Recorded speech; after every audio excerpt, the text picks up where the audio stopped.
Good evening, ladies and gentlemen. Welcome to JV Live. I am Tok, and tonight joining me is, well, Gords. Actually, only Gords because Martin forgot to pick up his mic, and he's currently at Mrs. Fatboy's. Keith is currently watching some slightly staunch, heavy gentlemen throw small metal objects into a cork board. Pants Martin McCaw is currently, probably actually at this very moment, still driving down the motorway making his way to Birmingham. So yes, Gords, would you like to say hello to the two people in the chat? Hello, everyone. Welcome to JV Live. And Gords and myself would both like to point out the fact that we are both using AMD machines this evening. To anybody who that makes a difference to, we are both using AMD machines. Team Red tonight. Yep, Team Red tonight. Although you say that, I got Team Green graphics card.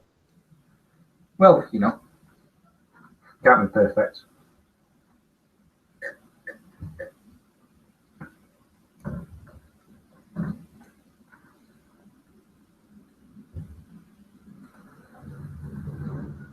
One of us has crashed.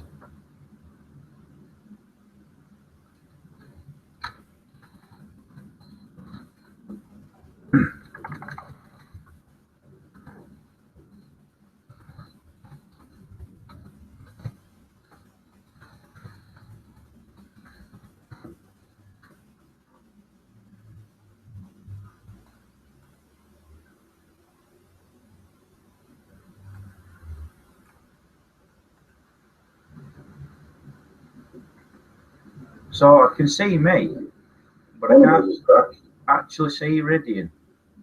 Oh, goody.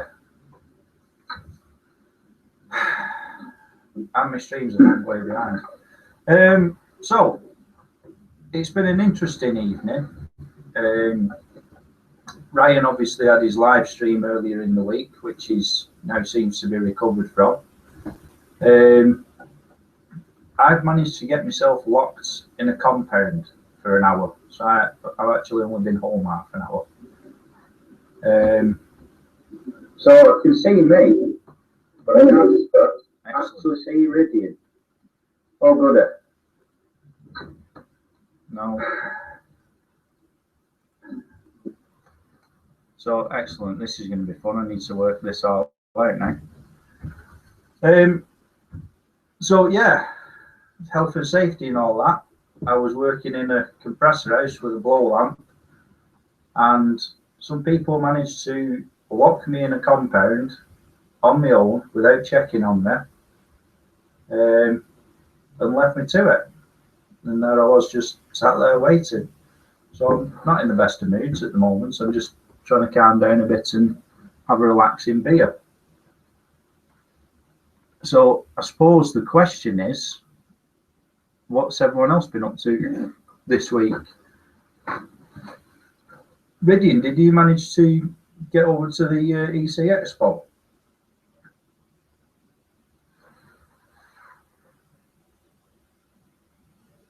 Yes, that sounds a lot like my week as well.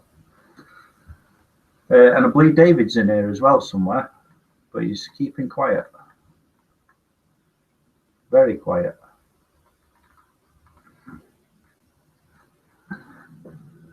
So we'll do the vaping thing. Tonight I'm on the mini detonator as always with the trusty twisted messes, and I've got my little Cooper with my little hobo on, my backup setup.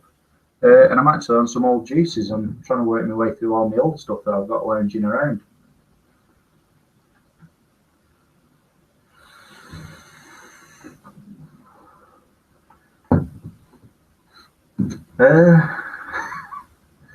And this is the same old problem.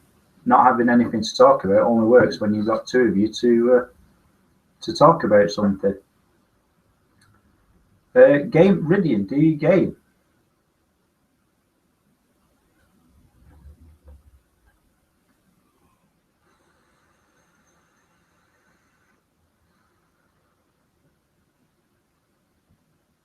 No. Apparently you don't game either. Excellent.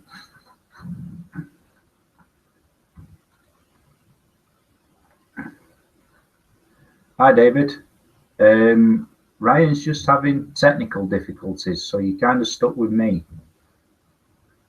And I've not got a great deal to say. Excellent, Ryan's there. So what's going on, Ryan? Speak to us.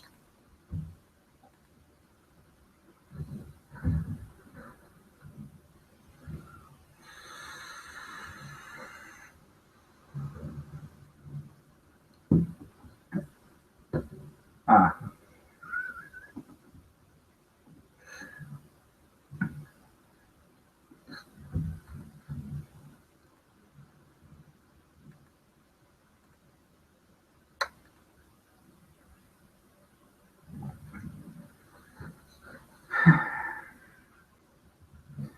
Right. Well, the e-cig summit, I've not seen a great deal. I didn't have much chance to get on Twitter yesterday.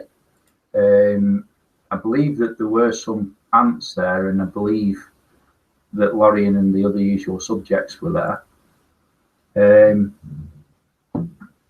I've not managed to catch a lot, but I do know that someone was touting nicotine-free cigarettes as being a good idea. I cannot possibly fathom anyone who would advocate that being a good idea rather than someone slipped into vaping. It seems disingenuous to maintain the harm whilst removing the pleasure. I don't think they've quite figured that out right. And we appear to have Ryan back now. Yes, I leave the room for 1 minute, and all of a sudden you're talking about vaping again. But while you are on the subject of vaping, it's because some people are stupid enough to believe that the dangerous part of a cigarette is the nicotine, not the 125 million other little bits and pieces that are in there that are going to poison you to death slowly. Well, exactly. It's the theory as I understand it, having spoken to some of these people that do believe this to be a good idea, is that if you remove the nicotine, the cigarettes are no longer addictive. Therefore, people will realise what a terrible idea it is, and they will stop smoking. Now, that's all very well, but if it was only nicotine that was addictive, why doesn't nicotine replacement therapy work? NRT doesn't work because it either overdoses you on nicotine or doesn't give you enough nicotine at the right times. The thing about vaping is you get your nicotine as and when you need it. And the other thing is you get the other sensations that you are as a smoker looking for. You feel the vapor being inhaled, which is akin to inhaling the smoke, and you get that deep breathing exercise that is part of what people find relaxing, I believe. You know, it's sort of settling. Well, it's like I always used to say, the reason why I used to go for a cigarette at work when I was getting stressed out isn't because I needed the nicotine or the cigarette. It's that process of just stepping away from everything for a moment and the deep breathing, and that's what calms you down. Yeah, it's centering yourself for a second, giving yourself something to focus on. Yeah, that's not whatever's bugging you. If you are going back to these nicotine-free cigarettes, if you are going to promote such an idea, why maintain the harm? Why not then say, well, all right, if we're going to suggest that people continue to inhale something, why don't we perhaps entice them to inhale something that's generally recognised as safe? But wouldn't nicotine-free cigarettes still go through the same tax as normal cigarettes? I would believe so. There's your answer. Yeah. It's incredibly depressing, isn't it? We don't want people on nicotine, but we're still quite happy for them to die. But before they die, we want as much tax revenue off them as possible. Yeah. The thing that I keep thinking about with this is that you see the various anti-tobacco groups saying, you know, oh, big tobacco. Why don't they realise that they just as complicit in extracting money from smokers and causing them harm as the tobacco companies? And they put themselves in that position. They drive the taxes.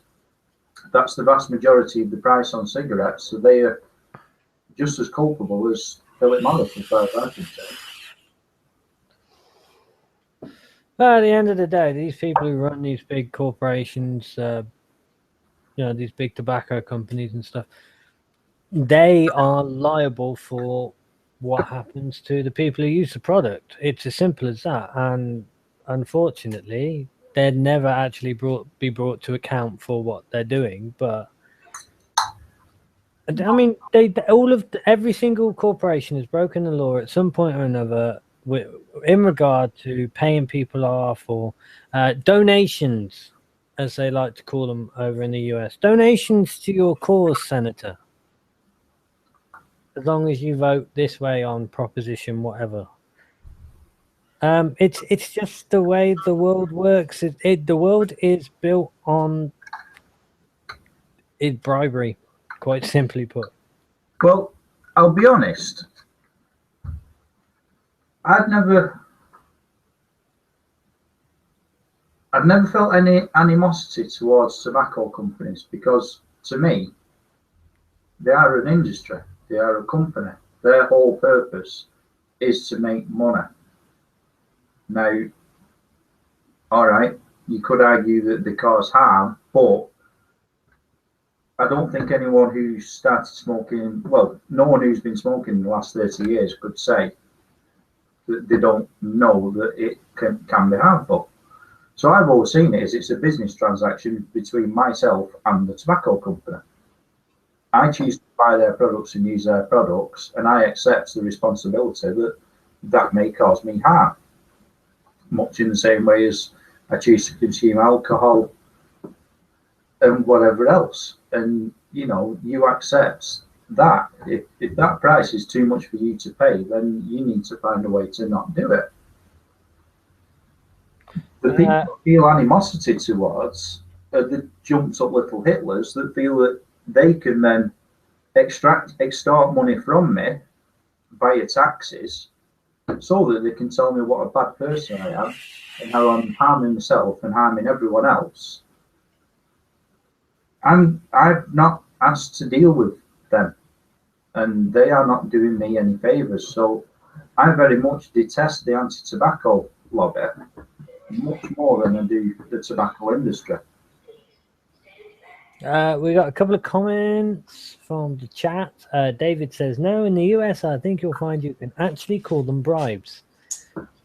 Probably, actually, to be perfectly honest. And Ridian says, also, profit margins will be different as you'd have to remove nick from the cigs, extra expense, even higher prices in the process, etc. But end product will be cheaper to produce. I don't know, because I don't know how you'd remove the nicotine from the tobacco. I mean, you could. But the thing is, you've got to assume that they are already extracting nicotine from tobacco because they sell nicotine to pharmaceutical companies, and now there's a quite large industry that does use diluted nicotine. I had no idea what you're talking about, Gordon. I've never, ever purchased a bottle of diluted nicotine, or several.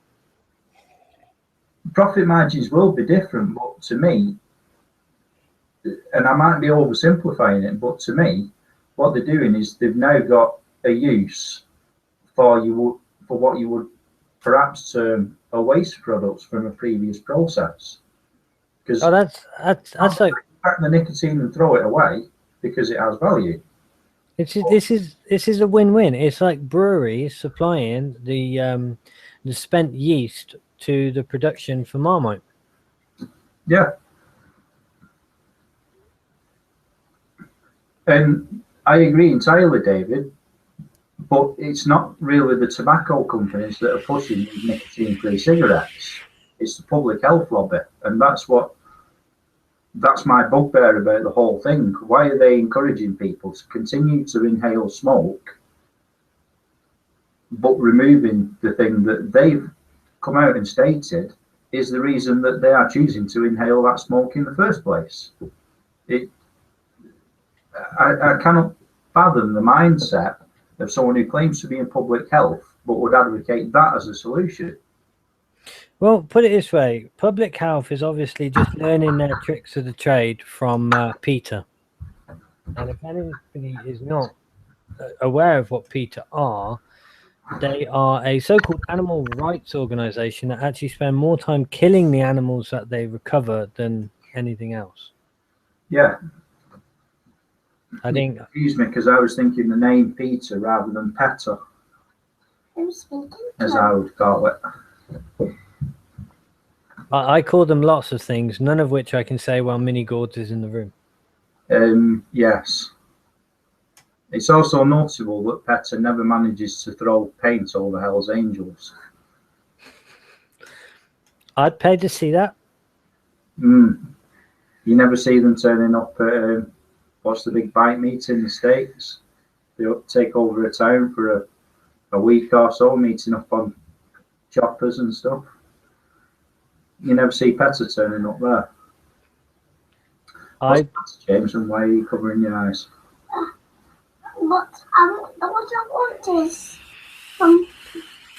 You're not a smart bum? the cow. That's the thing, isn't it? It's like a lot of things. Bikers in general get a bad rep, but I've never actually met a nasty one. No, and certainly over in the States, it was bikers that were behind the movement to challenge the what's the nutcase church called? Shit. Is it a Presbyterian church or something daft like that? Oh,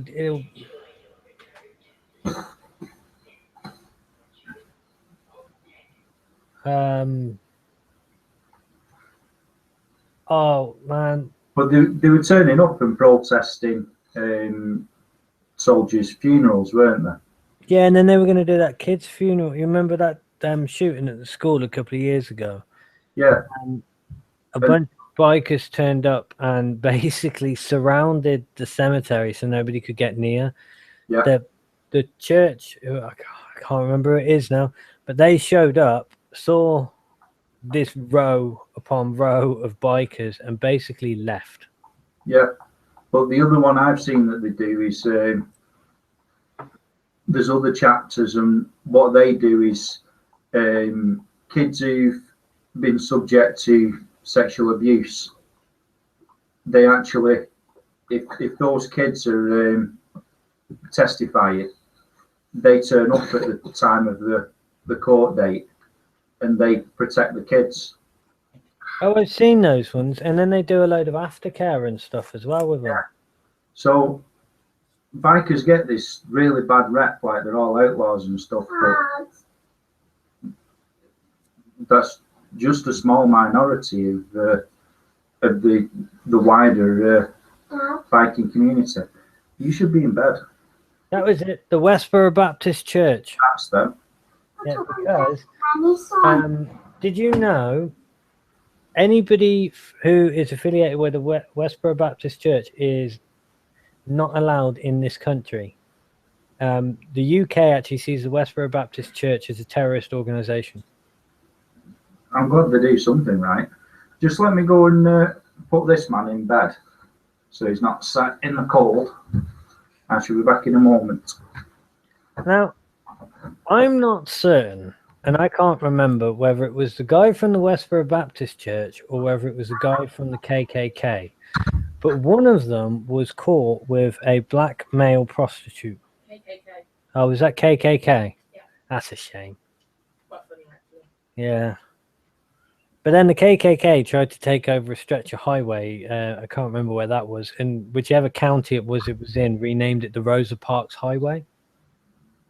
And anybody who doesn't know who Rosa Parks is really should just go and Google it, because you need to know that sort of thing.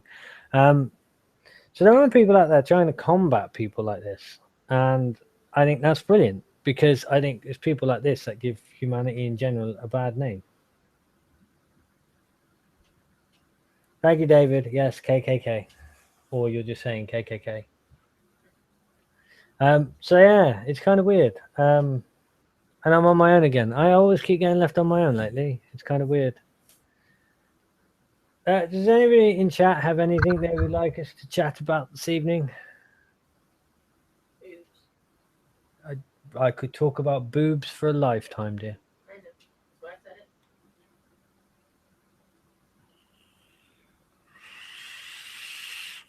I'd say that as a no. Well, there's a bit of lag. I don't know how long the lag is actually tonight on the chat to thingy, but one could find out quite easily. But one is a bit lazy.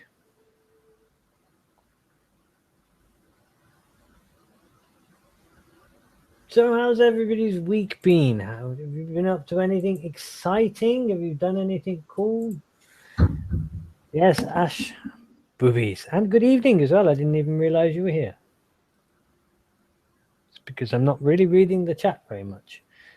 Yes, boobies are awesome. I like boobies. I think everybody likes boobs, men, women. But yes, how's everybody's week been? And anybody been up to anything exciting? You should all know what I've been doing, so I don't really need to talk about that.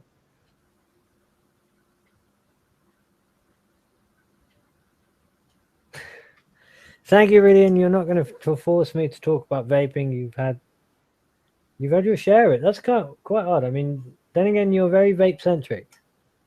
You do a lot of things within the vaping community, and therefore you will probably end up talking about vaping quite a lot, which is why I don't talk about vaping that much.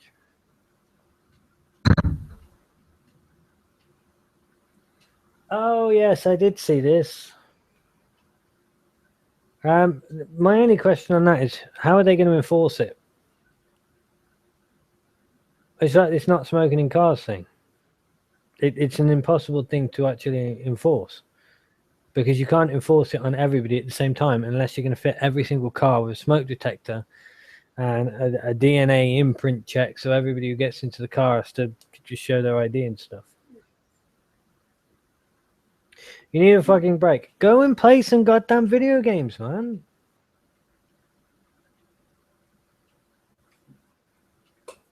Pharmaceuticals are twats.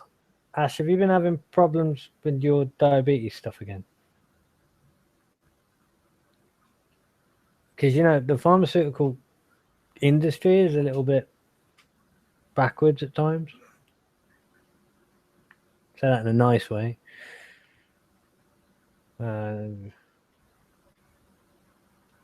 See, this is me just sat here chatting bollocks because I got nothing to talk about. I could talk about the live stream I did, but I don't think anybody actually wants to hear about that. It was good. Long. That was so long. They're going to watch me on my webcam. Well, in that case, I shall start playing some Barry White music as I get it ready for my shower. That'd be great down the office.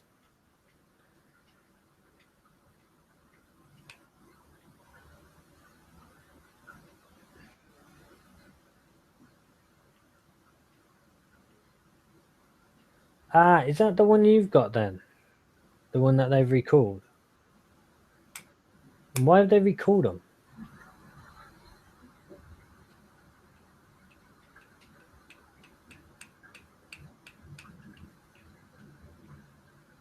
See, I don't know why they've...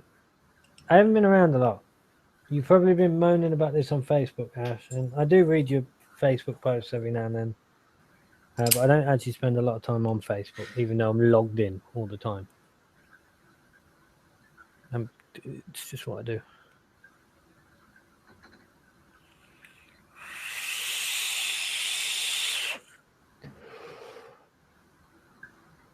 So I assume you get another infusion set. Oh! Oh! Ouch! I did not need that image, man. Oh! So the steel's not right then. It's not good steel.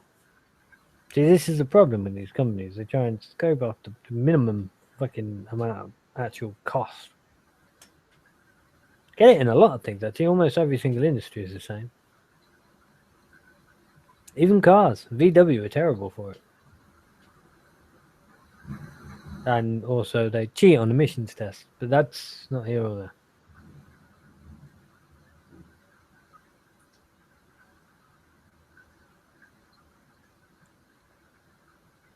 Yeah, I kind of missed Halloween because I wasn't very well. So I missed Halloween, and then last weekend I was in the forest watching fireworks display, which was fine. Not really into fireworks. I really have a good Halloween actually, because I didn't really speak to anybody.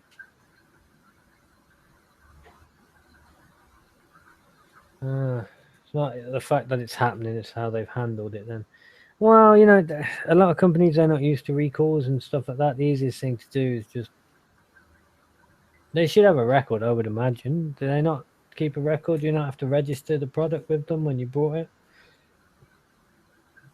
I'd imagine that would be something you'd have to do. A lot of stuff you have to register. They ask you to register webcams and DVD players and shit like that nowadays. Oh, sorry about that. That's all right. We've been chatting shit. Excellent. I'll just go and catch up on chat then. Oh, Ash is in. Hi, Ash.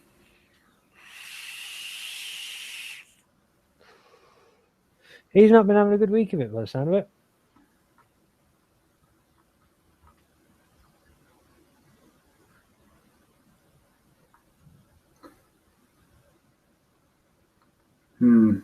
Yes. No, especially considering I would imagine when you register something, you'd give a phone number. And not like one of these fucking people that ring me up at work all the time. Please hold the line. This is important. And it's a pre-recorded fucking message. If it's really that important, don't send me a pre-recorded message because I'm not going to listen to it. Granted, I probably won't listen to you if you're talking to me on the phone anyway, because I generally don't. But no, I would not send out second-class letters. Not about people's health. It's not really acceptable, that. And again, you say that one of my customers had an appointment at the hospital to go and have a minor operation, you know, a day one. Yeah. They booked their taxi, they went up there. Oh no, we've changed your appointment time. Oh, when did you notify me? A letter was sent. Okay. Well, I didn't receive the letter. Right, well, you have to come back whenever it was. So they got home. The following day, the day after their appointment, they received a letter that was dated the day before their appointment. Yeah, I don't even want to begin to start talking about hospitals after our experience with Alice.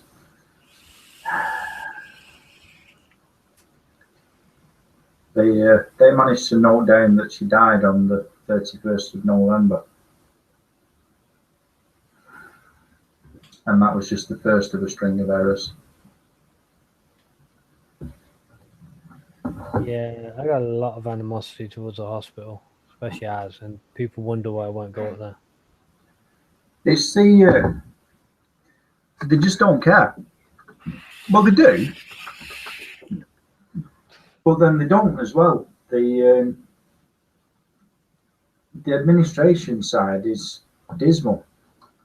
But this is the problem with all of those things. You've got that many managers and middle managers, and you've got a manager for everything. You've got a manager for pencils, a manager for pens, a manager for, you know, plastic tube. You've got a manager for this.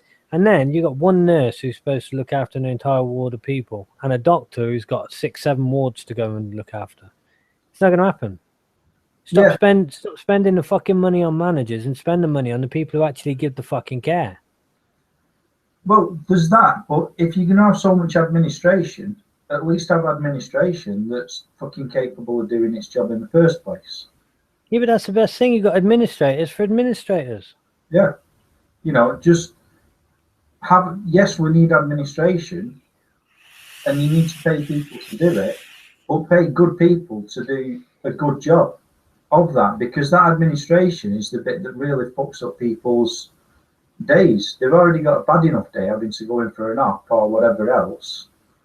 But, you know, when you're turning up for appointments and say, oh, we sent you a letter, and the letter turns up the day afterwards, by the time you sent a letter, you could have rung up and left a message. Everyone has some method of contacting them these days. No, see, the thing is, when I was a bit younger, I remember the hospital ringing you up, instead of saying, oh, by the way, we can't do your appointment on so-and-so, going, oh, we've had a cancellation. You're the first on the list for whenever. Yeah, can you make it in? Yeah, it just so happens a specialist is the one who's had the cancellation. Can you make it in later on this afternoon? Now it's, oh yeah, sorry, by the way, the specialist can't do that because he's currently working at a private hospital and he needs to make his money before he can come and work for the NHS because we pay him fucking peanuts and expect him to do all the work. Mm. So, no, our health service is being run into the ground, but we know that there's a reason for that. It's because they want to sell it off. They want to renege on the agreement that everyone has with each other. We all pay our taxes, therefore we have a health service. Ash says, one job you never want, and that's being a doctor. Pay me as much as you want. Nothing on this earth would want me making life-saving decisions, etc., for other people. If you're a doctor, and a good doctor at that, you won't... The problem is, even the best doctors lose people. Yeah. You could be the best doctor in the world, you're never going to save everybody. And it's a hella difficult job. Especially at the moment. But nursing, I would say, is more difficult than being a doctor. Because the nurse is the face of it all. The nurse is the one who can have to deal with it day in, day out, frontline all the time. Yep, that's true. It's a thankless task. I'd quite like to make life-changing decisions for people, particularly some aspects of public health. Now, let's not elaborate on those comments. We could get into a lot of trouble there. It's nothing I've not said to them to the face, to be fair. True that. But no, I thought about it. I thought about being a doctor when I was a lot younger. But to be honest, what stopped me is just when I was in school, I really had a bad experience with my science teacher because he was a dick, and so I lost interest in the sciences. To be fair, you don't have to have anything to do with people to be a doctor. Just have stance and glance. He's a doctor of wing wiping.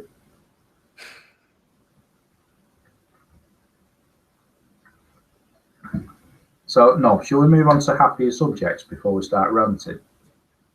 Yeah, let's talk about something that's not rant-worthy. Have you played Fallout 4 since your mammoth stream? I played it about 10 minutes after I finished the Mammoth stream. I just sat down for a couple of hours and played it in peace. And then I played it last night. I started playing it about 9 o'clock, and about midnight, I was like, I'm going to turn it off. It was nearly 3 o'clock. So has Ree managed to get a word in edgeways since you've got it? Well, I'm pretending I'm listening to her, but not really, generally. She's actually currently playing it at the moment because she hasn't been able to play it. Oh, you've permitted her to play it, have you, whilst you're otherwise engaged? Yeah, but as soon as I finish this, I'm going over there because I've got some shit to do. I'm currently, like, I'm actually following through with the story quest because I realised after the 24-hour live stream, You've done nothing. I'd done like 3 of the main story quests. Yeah, but that is the beauty of the Fallout franchise. You can play for days and days and days and do nothing to do with the story quest because there's so much other stuff built into it. The thing is, it is you can play for days and days and days without even touching a single quest. Yep. To be fair, Ash, I was awake for a lot longer than 24 hours because Monday night I went to the midnight opening to go and pick up the game. So I didn't get home until nearly 1 o'clock. Then I had to install it onto the computer and everything. So it was 4 o'clock by the time I'd done some testing and was ready to go to bed. Woke up at about 10 o'clock, I think, in the morning. So I had about 6 hours sleep. And then from 10 o'clock on Tuesday morning until 10 o'clock Wednesday night, I was awake. So it was a good 36 hours that I was awake. Actually, no, it's got to be later than 10 o'clock that I went to sleep. Actually, probably about 11, 12 o'clock on the Wednesday night. So it's nearly 40 hours of being awake. Ash always wanted to be a pathologist. David thinks he watched too much Quincy.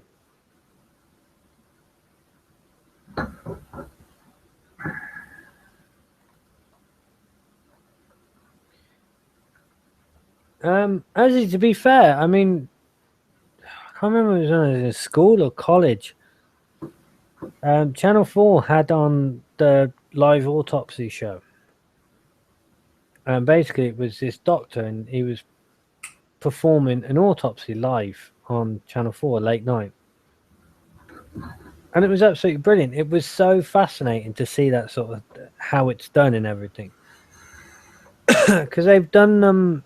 They'd done them. I can't remember if they did them previously on animals or they did them afterwards on animals, but this was actually on people.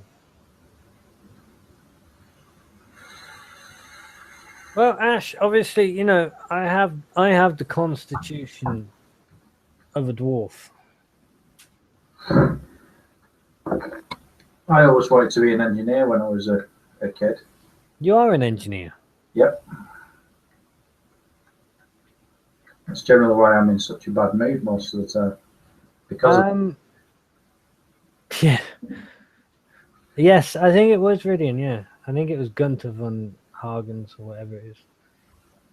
Yes, Ash, Keith is watching the darts. I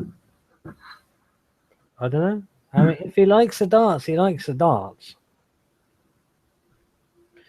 I like Fallout, hence why I did a 24-hour live stream on Fallout, but I'm probably going to do some more on Sunday as well.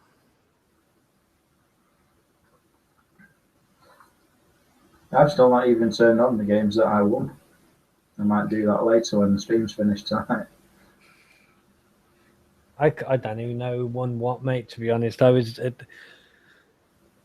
by about 9 o'clock on Wednesday morning, I was just in a zone. Yeah. The thing that annoyed me the most about it was people kept leaving me alone. Like, there's an entire segment for about 3 hours. I don't think I said a word because it was like the middle of the night. There was nobody in the chat. You know, Martin had gone to sleep. Everybody else had gone off to bed. And I was just sat here, feet up on the desk, leaning back in the chair, playing, dying a lot again. Did you not anticipate that would happen, given that you were streaming in the middle of the week? It was always a possibility it was going to happen, but that's what Fatboy was supposed to be doing. Fatboy was supposed to be joining me in the Skype, so I always had somebody to talk to. Yeah, but he likes his naps, doesn't he? Naps? You cannot call 8.5 hours a nap. Is that his midday nap? Yeah. Neither Ash. He's probably watching this and cursing me because I'm telling everybody what an awful human being he can be. But yeah, I mean, that was the thing. I mean, the idea was there was always going to be somebody on Skype with me. That didn't pan out. So next time I do it, I'm setting up a fucking rota. And you're gonna have a job, and that's it. You're gonna turn up at this time. You're gonna talk to me on Skype for an hour or 2 hours or whatever, and then you can go. Well, next time you do it, Plan it for a weekend. It will be a weekend next time. It was only because this was launch. Yeah. Of a weekend, I can at least turn around to the missus and say, well, I'm going to be down there. I'm not coming to bed tonight. And she'll spit a dummy out, but, you know, I can do that at weekend. It's just I can't do it when I've got to be up for work the day afterwards and I have to, like, be presentable and communicate with the public and stuff. True. It's slightly frowned upon. But it didn't actually kill me as much as I was expecting it to. I was expecting to hit the wall, and I never once hit the wall. Well, without wanting to sound horrible, you weren't doing anything physically exhaustive. No. I would have thought the worst thing would have been that period where there was no one watching everything, and you were just sat there getting comfortable, and there was a strong risk of boom, nod off. You know, and we get up in the morning, log on, and find you Zedding, wheeling down the camera. I did actually, to be fair, a couple of times because I was in either boring bits, well, not boring bits of the game, but bits where I'd already been before, or there wasn't anything going on. I wasn't being attacked. I'd lay there at one point. I closed my eyes for just a second, and then I realized what I was doing, so I'd sort of bolt upright again. Yeah. And then I was just looking at my character, and I was walking into a wall. But by about the 18th hour, I kept accidentally hitting the trigger to fire my gun and stuff. But then I soon, like, because I was in that sleepy stage where in the Twilight House, because there was just nothing going on. The lights were turned off. All I had on was my little lamp next to me. That feeling that you're describing, where you just go in and you go in and there's not much going on. I experience that quite regularly on the motorway. It's because motorway driving's boring. In fact, scarily an amount on the motorway. And it's not so much that it's boring, it's just that when you've had 4 hours sleep and then you get up and you drive for 6 or 8 hours and then you do a job and then you've got to drive back for 4 or 6 hours and you get stuck in traffic at Birmingham and you get stuck in traffic around Birmingham, and that run from Birmingham up to Wigan for most of this year has been miles and miles and miles of roadworks where it's just 50 and narrow lanes and you just get slowdowns all the time. And yeah, haven't they been doing a lot with that? I know they've been doing a lot of work on the M5, but haven't they been doing the M42 as well? I'll be honest, I don't often touch the M42, and the section that I do touch, I don't encounter much in the way of roadworks, but the M5's a killer. That there's been roadworks on for a couple of years. But the M6 from Stoke, just after Stoke, all the way down to Birmingham, and the junction at the M6 to the M5 is all roadworks and has been for a long time, and it's an absolute killer.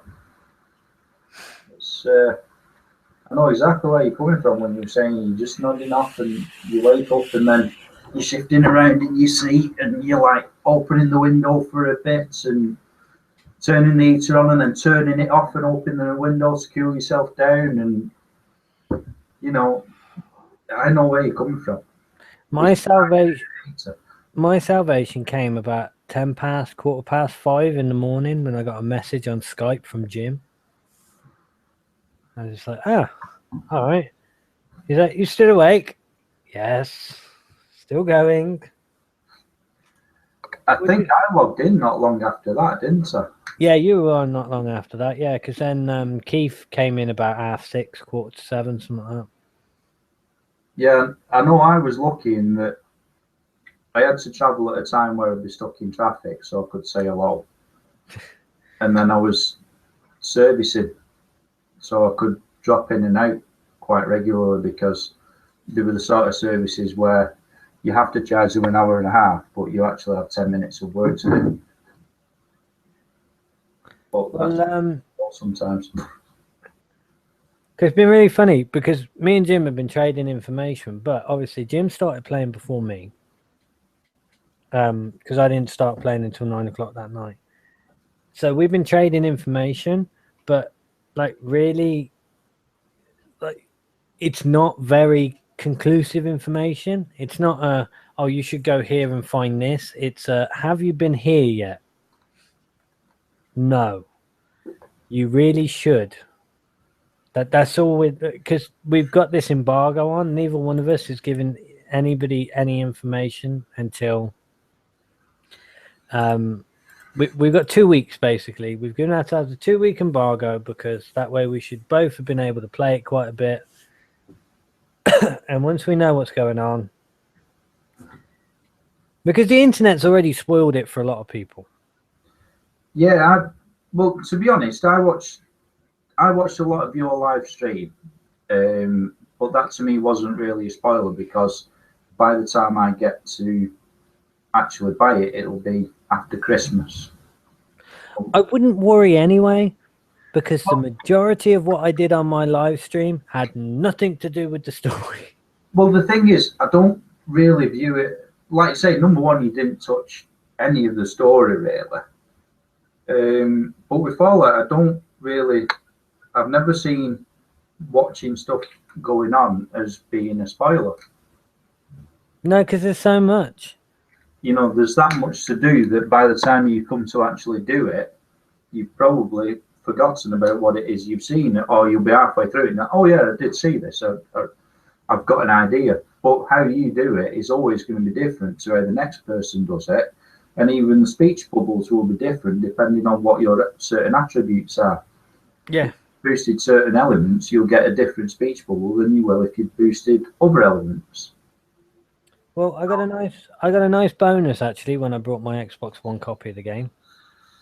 I got a free copy of Fallout 3, also for the Xbox One. Well, the nice thing I've got is my plan for Christmas is to buy a monitor because I'm still on my little 19-inch VGA monitor. And as I keep saying, the idea of this computer and everything is that this room becomes like another living room. So a living room has a TV. I'm going to buy like a nice big monitor. I've even found the one I'm probably going to buy. But it's got a few HDMI inputs on it. And Tony's turned around and said, Dylan's planning on getting an Xbox One for Christmas, which means I can finally get my Xbox back, which I've not even touched for over 5 years. Now, I don't know how many of my games still actually work because I've got children, but hopefully I'll actually end up with an Xbox 360 set up down here as well, which should be fun. I still play on my 360 because there's games that are on the 360 that aren't on the Xbox One. And I've never really been concerned with playing the greatest and latest, all the new games, you know, must have this game, must have that game. I'm not bothered by it. There are certain games I must have. But other than that, a lot of games, I'm just like, I'll buy it when it's on sale, or I'll buy it when it becomes cheaper, or I'm not spending 50 quid on that game. Well, with me having that hiatus that I've had, I'm completely out of touch. I don't know what's in, what's out. I've never played a Tomb Raider game. Someone got me one for my PlayStation when I had the first PlayStation, and I played it for about 10 minutes and just decided it was shite.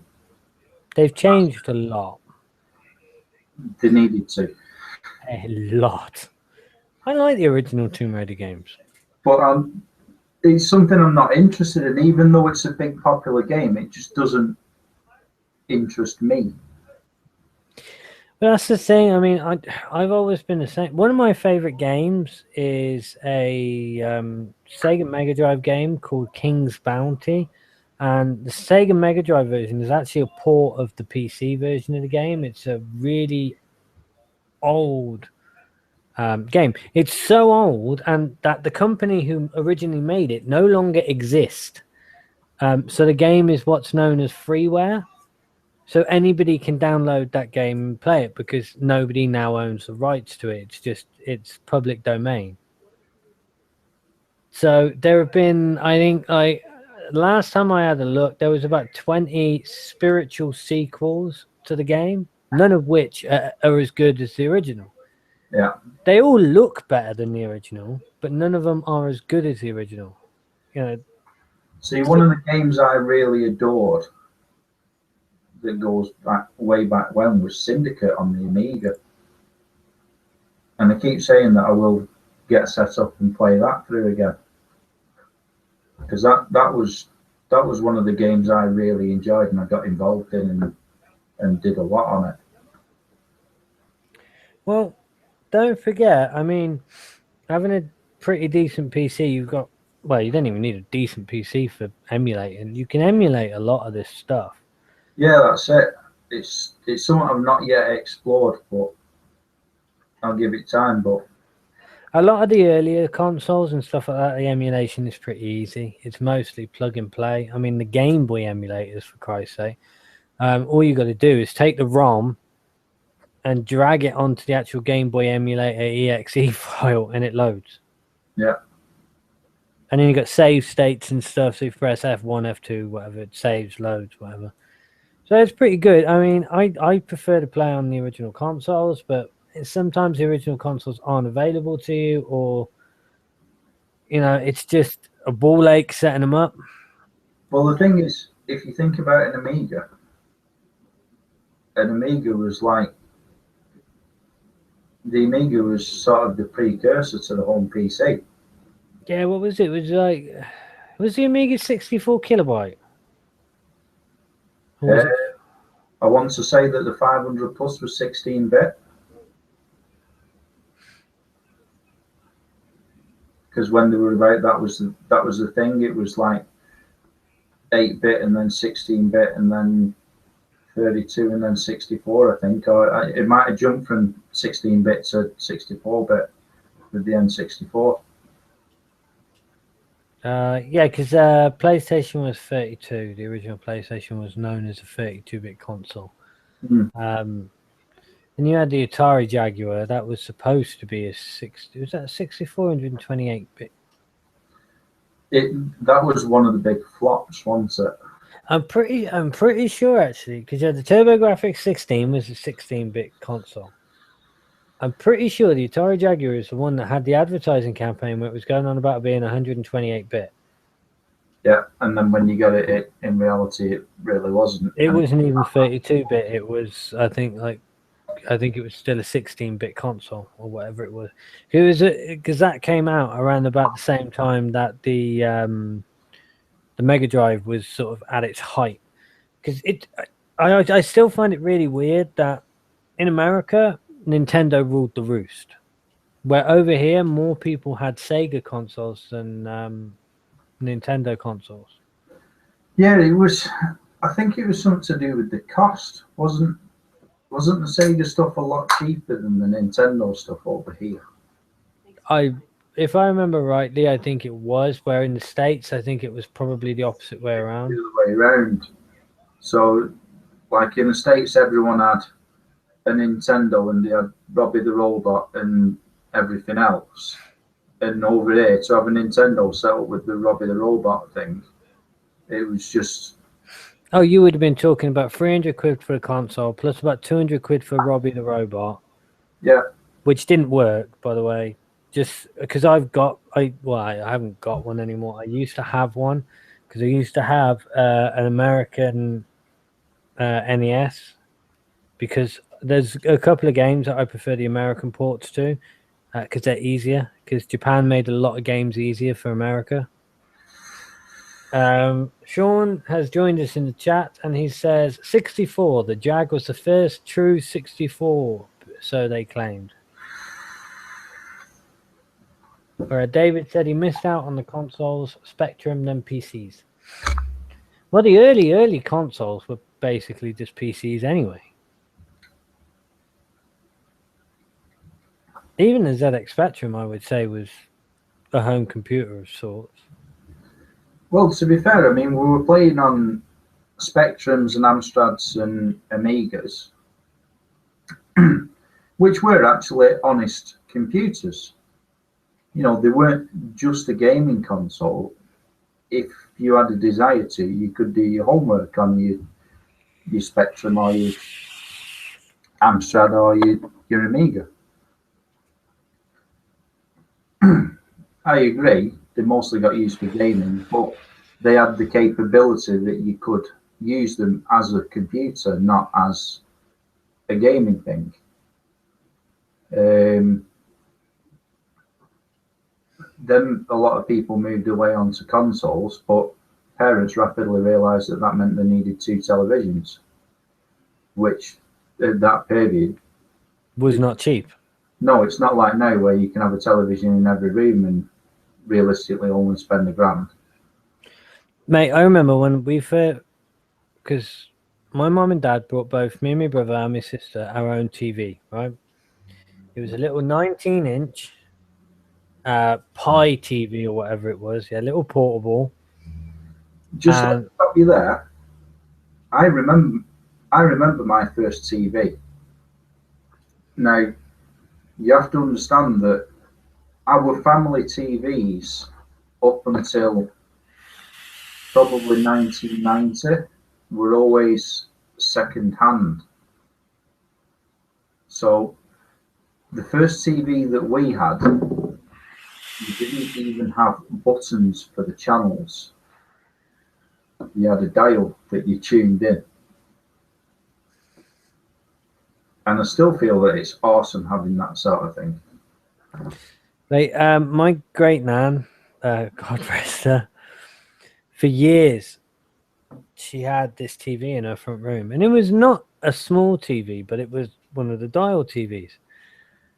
And we used to go around there, and everything used to be in black and white. And she'd be watching the snooker or whatever she'd be watching. You never tell what the hell was going on because everything's in black and white. And then one day, I started playing with it. Turns out she had just turned all the colour and contrast and everything down. It was actually a colour TV, but she just left it in black and white. Because, and I shit you not, because she refused to pay for a colour TV license. Yeah. So if anybody came round and saw it, it's a black and white TV. But I used to, before we had these 19-inch Pi TVs, we had the little black and white TV, probably about 14, 15-inch screen. I remember that was a tune it yourself. The only channel we could get on that was Channel 5. Ah, you see, that's really, really recent. Yeah, that was got to be mid-90s, I would imagine. See, my first TV actually had a set of leads that came out of the back of it with a set of crocodile clips on.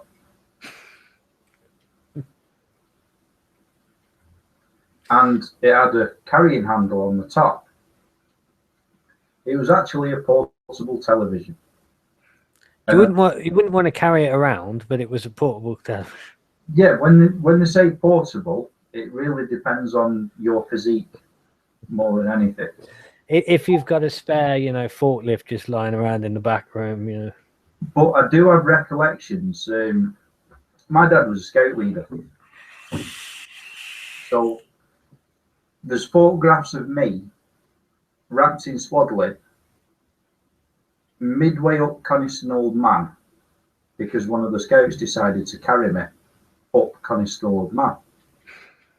So my family holidays from being born, and I mean quite literally I was born in February and the scout holiday was the end of June or mid-July because that was when the school holidays were. My family holidays were always going up to Lake Coniston, and we always camped at the same campsite because it was great for the scouts. We could get group sites and this sort of thing.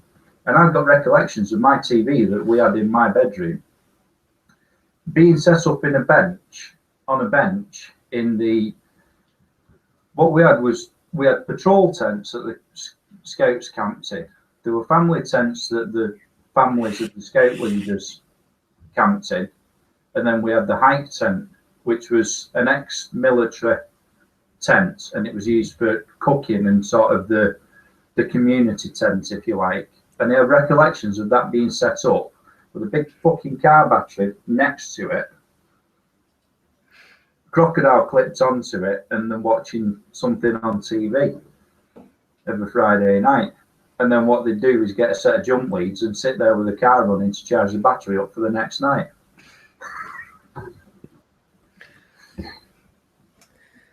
This is, it's like, You kids don't know, you don't have it, you don't realise how good you have it these days. mate, trust me. I remember World Cup '98. My old man was having a barbecue practically every single night because we had really good weather over here, if you remember it. I remember the year. I won't have watched any of the football, I can guarantee you that. And we had the old TV at the living room, which was one of the old, it was, I think, 28-inch, you know, one of the big back CRT rear protection thing. It was an expensive TV back in the day. And Dad had changed the TV in the living room, and this was going to be the TV, the spare TV, just in case anything went wrong. He decided that he was going to set it up around the back of the house so they could sit in the garden and watch the football when it was on, while they were still having the barbecue, rather than having to go inside the house.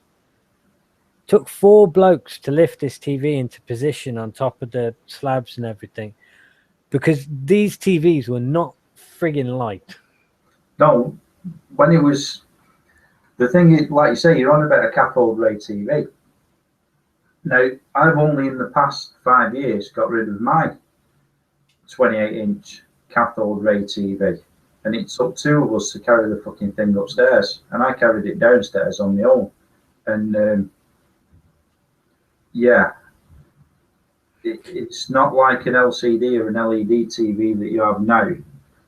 You know, you're talking about a glass tube that is 28 inches from corner to diagonal corner, but it then has to be deep enough to give it the aspect ratio that it needs for that cathode ray tube.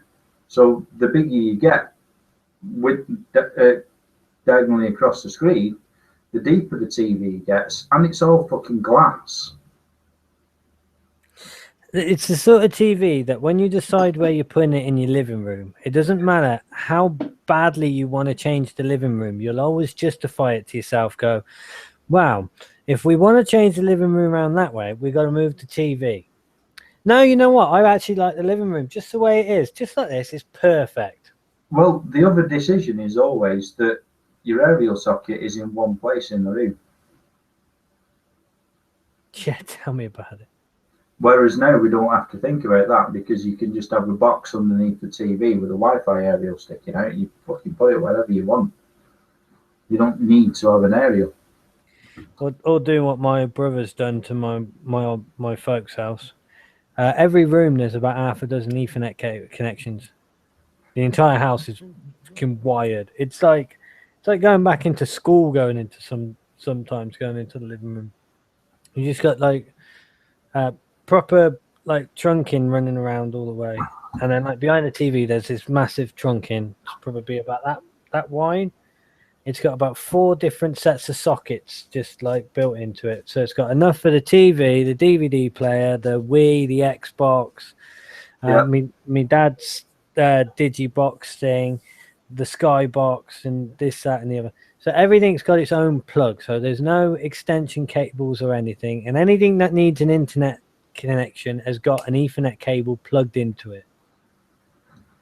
See, I've done something similar. I did it in the house that we were renting, actually. Just chiseled into the wall,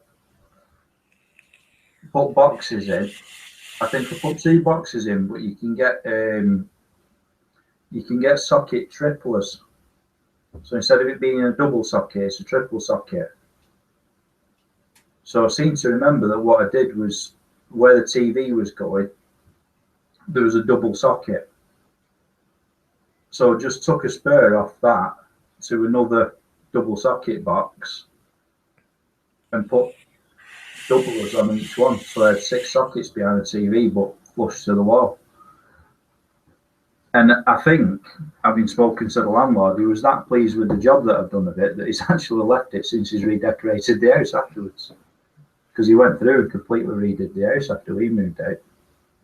Some a lot of landlords do. Decent landlords, anyway. Well, the thing is, if it's stuff that makes sense, why would you go to the expense of doing away with it? But the thing is, it's like my old man. He's always done the same thing. Whenever we moved in somewhere, the first thing that happened is when everything was still out of the rooms, like it'd take us 2 or 3 days to move because he'd be in there for a couple of days beforehand setting up all the rooms. Right, all of our rooms, when we moved into the last house we all lived in together, had about gotta be probably 8 to 10 sockets in.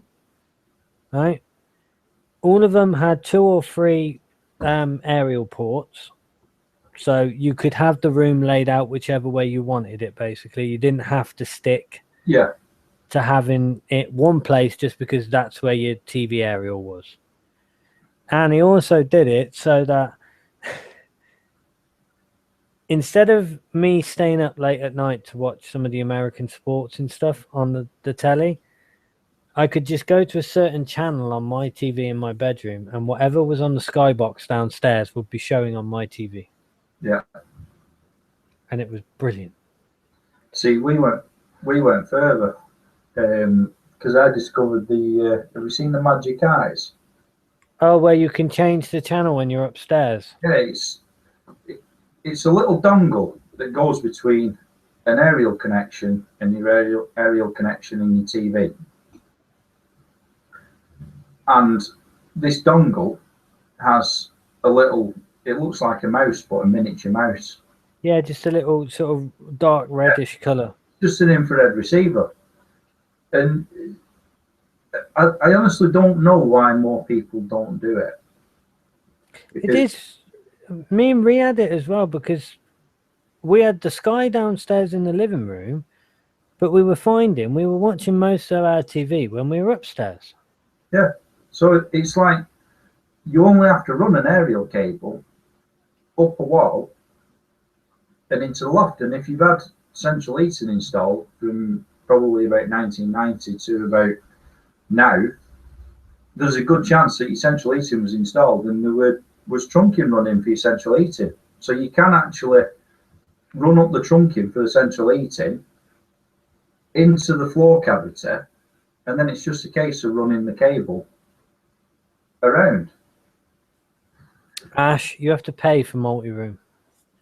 I'm cheap. £15 will get you one of these Magic Eyes. £10 a month is a lot to pay. Yeah, and the other thing is, why pay for multi-room if the two of you are either going to watch TV downstairs or watch TV upstairs? It's like I say, it's a convenience thing. You can be sat watching something downstairs, you go upstairs, you finish watching it, and then you can sit there with your Sky remote. If you're sensible, you'll buy one off eBay for $5, and you can click through your channels. You know, that's the beauty of it. You're not tied to the channel that was on when you fucked off from downstairs upstairs. I mean, we've done away with Sky now because we just use it for the freebie channels basically, but we don't pay Sky anything anymore. There's no point. The way I look at it is, if you have the internet, you don't need Sky. I'd rather pay £6. I'd rather pay £6 a month and get Netflix. Yeah. If I got to pay for a service, £6 a month for Netflix is. There's a lot on there. All right, you end up watching the same thing over and over again, or you end up binge watching TV series. But well, we have Netflix, but basically it's for the kids because Dylan uses it on his Xbox, and the kids use it on their Android stick, basically to watch Paw Patrol and Dennis the Menace endlessly. But like you say, £6 or £7 a month, and they have access to what they want to watch. And we just have Kodi set up on various devices around the house, and everything we watch is just on Kodi. Sean says £35 will get you 1,200 channels with MXQ Android box. Or you could spend, I think it's about 17 quid on a Raspberry Pi and set that up as a little streaming box. Yeah, you can do it that way. If you want my advice, for your living room, buy a Minix, which it looks like an MXQ, but it doesn't have all the issues of an MXQ. It's just a much more powerful box. They are really, really good, to be honest. I splashed out on one. It cost a bit more. It did cost 100 quid. But in terms of usability, it's for your living room. I'd rather spend a bit and have a decent, fast device. Right. Okay. David, I'm assuming you're not referring to Amazon Prime there, dear. We won't be talking about Amazon on this show. I'm still a little bit angry. I actually thought I was on Amazon Prime. So I've had it in mind all month that I must cancel my 1 month's free trial. Because I thought I'd accidentally clicked on it to get all the bits from the computer. And they did all show up at 9 o'clock the next day, having ordered them at 5 o'clock the day before. But my Amazon account swears blind that I am not on Amazon Prime. It's weird though, because like for this, reordered it on the Friday. And it turned up on the Saturday. Yeah, Tony's actually ordered. In fact, I've done it as well. Ordered something on the Saturday, like late afternoon, tea time-ish, thinking, well, it'll be here. It wasn't something we were in a rush for, you know what I mean? We ordered it in plenty of time for when we actually needed it, because it was for a gift or whatever. And Sunday, mid-afternoon, there's a van pulls up, and a guy hops out with a box from Amazon. So we've ordered something on. We're not paid extra for postage or anything daft like that, but it's turned up on a Sunday. I mean, I will say that's one little saving grace is now that they do deliver on a Sunday, which is kind of cool. To me, it's not necessary. The thing is, I think it is. I think we've got to a point now where a Sunday is no longer what it used to be. If you can go out on a Sunday and you can go to the shop and you can go to the supermarket and stuff like that, which you weren't able to do when I was younger because everything was closed on a Sunday. Yeah, I see what you're saying, but at the same time, for you to get your shit delivered on a Sunday, some poor bastard has to work on a Sunday. I've had to work Sundays before. Well, I have too, but I'm unfortunate in the case of every industry I've ever worked in has been a 365 days a year, 7 days a week, 24-hour a day industry. However, it's the way the world's going. Well, yeah, but it's capitalism at its best, isn't it, really? You want something, now it's you want something, you pick up your phone, you turn on your app, and you order it, and it arrives. The problem is, all this online shopping and stuff is actually killing the high street. And it's killing the high street for a very viable reason. The high street is more expensive. The high street is more expensive because not only do they have to pay rent on a property that is in a desirable location, meaning it's got a front that opens up onto a main street, there's a lot of foot traffic, etc., etc. They've also got extra insurance on top of that because they have to have public liability insurance, which you don't have to have public liability insurance in a warehouse. You've just got to have general liability insurance because the general public aren't going there.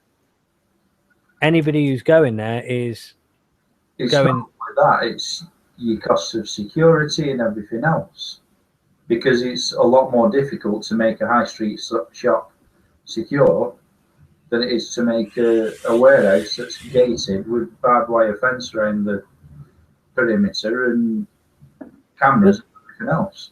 Well, this is the thing. You go to any warehouse. How often do you see big panes of glass windows? You don't. You might get some like average size windows, but that will probably be the biggest you'll get in a warehouse. Yeah, but there'll be offices, and it's very easy to make. Your offices can be not that secure, but the valuable bit is still extremely secure, even if someone gets through those windows. And if it's a warehouse, it's not an eyesore, so just put fucking big steel bars across the outside of the windows, which most of them do. You know, it doesn't have to be both secure and an attractive location for your visiting customers, because that's not what you're doing. So, I mean, David said not killing the final nail. The big out of towns killed the high street. So, by the big out of towns, I assume he means like, you know, when you can go just outside of a city or a town and there's a trading estate sort of thing. You know, is that what he's on about? Or stuff like the Trafford Centre, and well, that's the one near to me. I can't think of any of the others, but you know, a big, essentially a shopping mall. So you can go there, you've got parking provided, that's generally free. Then you park your car and then you walk in and you're undercover, and every single shop that you would see on your high streets is in a covered area. There's food. Thinking of the Trafford Centre, you got food, you got cinema, you've probably got stuff like Laser Quest and ice skating. Or it's somewhere you can actually spend a day out rather than just going downtown and shopping for a couple of hours. You can actually go and a sick individual that loves being surrounded by bellends constantly, then yes, you could go and spend a day out there. In fairness, I am an Aston Villa fan. Personally, I quite like that I have the Trafford Centre nearby, because it means that I can go to all the town centres and they're not as full of all the dickheads. I just avoid town. So I do feel that the out of town mall type places do have the place, in that they've made the inner towns more desirable to be in. But I'm a miserable bastard. Yeah, you're all right, David. I mean, the councils don't help with the high street. They make the parking all around it quite expensive. But most of the parking you'll find isn't even run by the council. Most of the parking, and especially in Worcester now, I don't think there is any council parking at all. I think it's all run by third-party companies. Yeah. Have you, on a slightly related thing, have you seen some of the reports that are they've been in the papers this week? It's a town in Wales, and all the traders have clubbed together to employ accountants, and you should always be worried when accountants are involved. But basically what they've done, because they've clubbed together, they were able to afford to find all the tax loopholes. So the entire town has taken their tax system, or the taxes that they pay, offshore. So they're all local shops, and it's a really picturesque, beautiful little town. But they're all basically micro corporations set up in tax havens, so they don't have to pay any tax. Now, they have done this for a very specific reason, and they're very, very open about it. And I 100% support them in this. I believe that everywhere should be doing it. The reason they've done it is they've said, when the likes of Amazon and Starbucks and Google and all these companies that are making billions of pounds out of UK trade start paying the full taxes, we will then relocate ourselves back in the UK and pay our taxes. But until they do that, we're doing this, and we are going to pass on everything that we've learned to anyone else that asks us, so that they can do the same. I need to speak to those people, because I'm going to register Oxymoron Gaming as a company. Yeah, I mean, Oxymoron's in a fortunate position of we don't actually make any money. We are actually hemorrhaging money as we speak, which is great. Well, you're not paying tax on it. Well, exactly. If anything, it's a shame we don't earn any money, because if we earn any money, I could go VAT registered, and that means when I buy a game, I can claim back the VAT. Well, the beauty is, don't forget that you do have infrastructure and equipment that is tax deductible. Oh yes, don't worry. That's all gone in. That's all going into the first year's tax returns. Don't worry about that. I'm very savvy when it comes to tax and whatnot. Even boots avoid tax. Yes, everybody does. That's the thing. It's been going on for generations, and people have ignored it and ignored it and ignored it. But what this country really should have done is dropped corporations tax. Because what you'll find then is these corporations will all want to be based out of the UK, because they're paying less tax here than they would be anywhere else. And if they're paying less tax, they're going to do more business here. If they do more business here, that means they employ more people here. If they employ more people, there is less people on the dole, less people taking out of the taxpayers' purse. And You there's say that, but if I remember correctly, Britain actually has one of the lowest corporation taxes of the EU. yeah, but that's the issue. It's of the EU. Yeah, hopefully in another 18 months or so, that won't be an issue because we won't be part of the EU. Because I think Europe really needs to wake the fuck up and realise what it is that they're suffering. And it does appear that, certainly on a civilian level, many people are. It's still going to take a lot to just get everybody to wake up properly.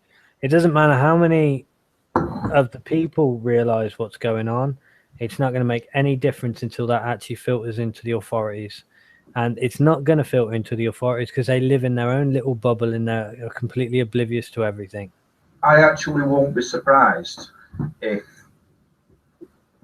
within the next, certainly within my lifetime, so hopefully, touch wood, that's at least another 40 or 50 years, I won't be surprised if we see a very serious uprising, a civilian uprising. There will be. It'll what happened in Iceland will happen everywhere. It's coming to a head as it is. Like the migrant thing at the moment is pushing it, but more and more people are, as the internet's grown, more and more people are not relying on traditional news sources to gather their information about what is going on in the world. And I do believe that more and more people are sort of taking a look at things and thinking, hang on a minute. But this goes back to something I said about a lot of things. I mean, people going about the crime rates going up. The crime rate's not going up. The crime rate stayed exactly where it is. The only difference is now you have every local newspaper has its own website. So you're hearing about all the little things that wouldn't normally make it into the paper because they're just not newsworthy. But Yeah. the website, they want constant clicks, and they've all got their own social media accounts. So what they do is they write up a quick 2-paragraph story about some granny who lost her purse in Woolworths and now she found it, whatever. But they'll write it up and they'll put it on, and they'll get a response from. If a granny lost her purse in Woolworths, that is newsworthy because it means she's a time traveller. So I would wholeheartedly expect that to be reported in all of the newspapers, not only just online, but in print as well. Actually, that reminds me of a good meme I saw. What do we want? Time travel. When do we want it? It's irrelevant. But all that being said, to be fair, given how most of the media is nowadays, were there a granny to lose her purse in Woolworths and it to be reported, not a single one of them would think to ask, how did she actually manage that? Investigative journalism is dead. there is no such thing as journalism in general is dead. Yep. There are no proper journalists anymore. No.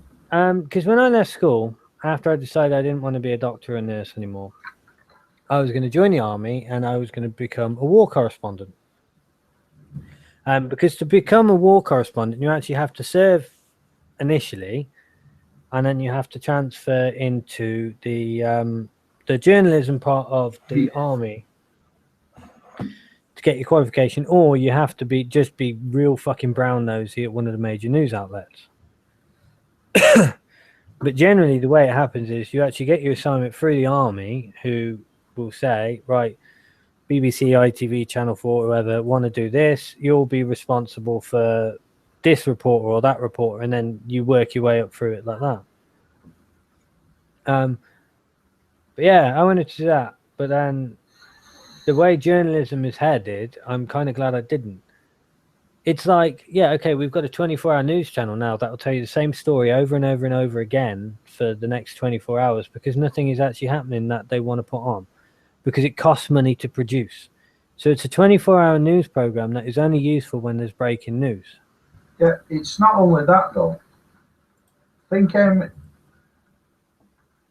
we'll go to vaping because vaping is an excellent example. Think of all the stories that are published, and no one has bothered to go into. If you remember going back to let's go back to the first Iraq War because I collected a lot of the news cuttings, and they were only from Manchester Evening News, but they had big write-ups about jets and the tanks and this and that and the other. You know, they went to a real effort, but that was because they were selling a physical newspaper and they wanted to sell them. So, you know, they worked on getting things right and it being factually correct and it being something that was saleable. But now, like you say, because it's all clickbait, no one's bothering to ask the questions. No one's doing the bare bones. No one's getting to the bottom of it and almost becoming like an overnight expert, if you like, in a certain subject in order for them to present a news story that's factually correct, well researched, stands up. It could almost be an item of evidence in a court case. That's how it used to be. That is most definitely not how it is now. Most news stories that you see, you can spend 5 minutes on Google and debunk them. Yeah, it's not even 5 minutes. Usually it's the first link that comes up. Yeah. Yeah, it's, you know, it doesn't take you long to look at a lot of the stuff that's reported and just dismiss it as absolute crap. Well, I mean, that's one of the reasons I don't use my fucking Facebook feed. All right, I go on there every now and then and I have a whinge, as you'll probably notice because we're friends on Facebook. But most of my stuff on Facebook is just me venting because I'm pissed off. But I don't sit on my news feed looking through. So somebody will say to me, "Oh, did you see my post on Facebook?" No. Unless you've tagged me in it, somebody else has tagged me in it, or it's popped up for whatever reason, I haven't seen it. I actually now drop into Facebook groups to say hello because I become conscious that I haven't done so for a period of time. I think it's because I'm busy with other stuff, but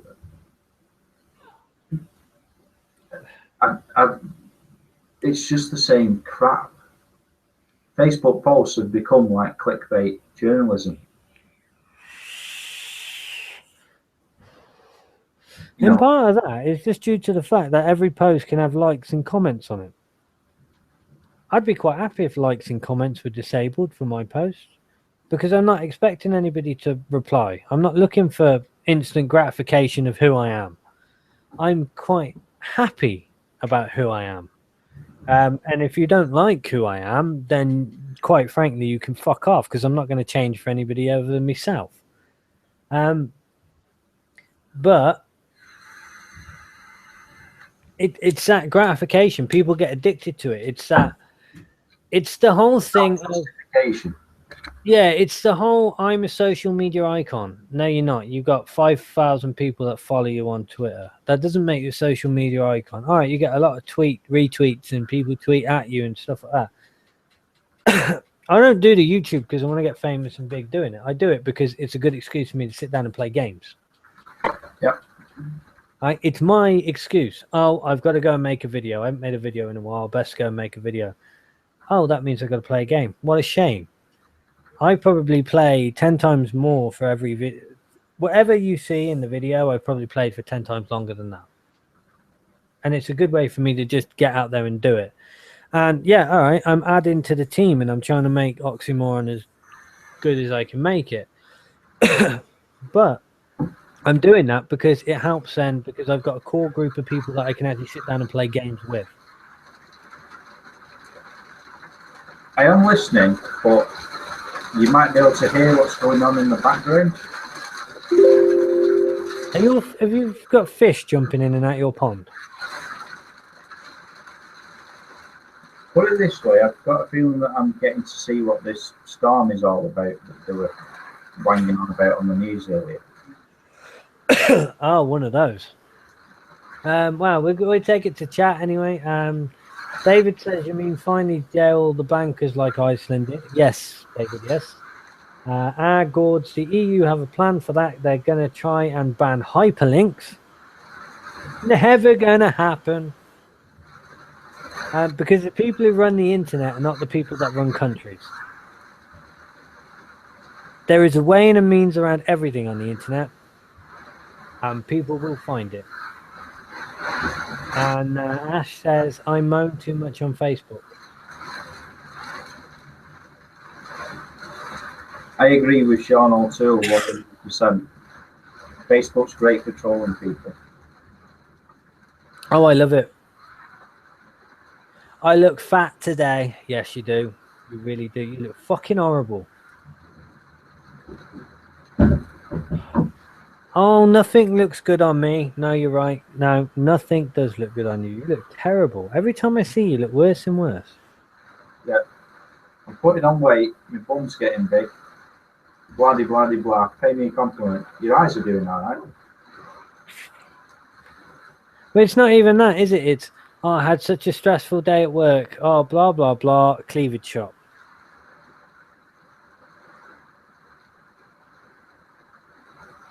See, I don't even do that. All I use Facebook for now is when I see something that I agree with that's political, I'll post it up and throw it out into the ether to try and get people to wake the fuck up.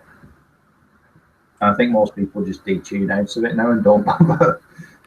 The thing is, there's so much of it going around that people are just bored of it now. David says they'll just go with plan A then and ban free speech. They can try. Again, internet, ways and means of everything. Which actually brings me around to Tor routers. If anybody doesn't know what a Tor router is, basically it means it masks your identity when you're on the internet. And it was actually created for journalists. The entire idea of it was for journalists. So if you're in, say, places like China where the internet is very limited about what you can actually see, you can use this Tor router to actually finally get your story out, and you can email out and whatnot. And you ain't got to worry about it. It's all done and nobody can trace you. So it's a bit like a VPN, but a piece of hardware rather than a piece of software. Well, it's they do software versions of Tor as well. Unfortunately, Tor is also used for surfing the deep web, which is not a nice place. There is some good, interesting stuff on the deep web. There's a lot of conspiracy sites and stuff like that, if you're into that sort of thing. But then there's a lot of other stuff on the deep web that just should not be anywhere. It should not exist in general. And The sort of stuff that you'd likely probably hang people for. just making a note to go and have a look at the deep web for a bit. Really, just don't. It's not worth it. It's a horrible, horrible place. For every for every interesting thing on deep web, there's about 400 fucking things that should be illegal. Well, which are illegal. Yeah, but we'll be reading our internet search history soon, so I want to make sure it's suitable for it. All you want to search is how to erase my internet search history. Works every time. You're going to knock on the door, I guarantee it. Sean says, avoid the deep. That's what I'm saying, man. Avoid the deep web. The deep web is not a nice place. What I have discovered on Twitter is a parody account for GCHQ. And if people do the Twitters, I do strongly advise you to go and find it because it is worthwhile. They're very, very easy. There is some good parody Twitter accounts and stuff. It's just I'm not really a big fan of Twitter. Like it helps with like the gaming stuff every now and then to use the Twitter, but mostly I just avoid it. Apparently, it makes me sound angry. I can't possibly imagine why. It's because you've only got 140 characters. Yep. People never seem to grasp that. You've got 140 characters. By the time you've got 2 or 3 people in the conversation, you've actually got 80 characters. And then there'll always be that one fucker with the name that's like about 40 characters long. Yeah. And you're just like, oh, fuck this, you're out of the conversation. Go away, go away.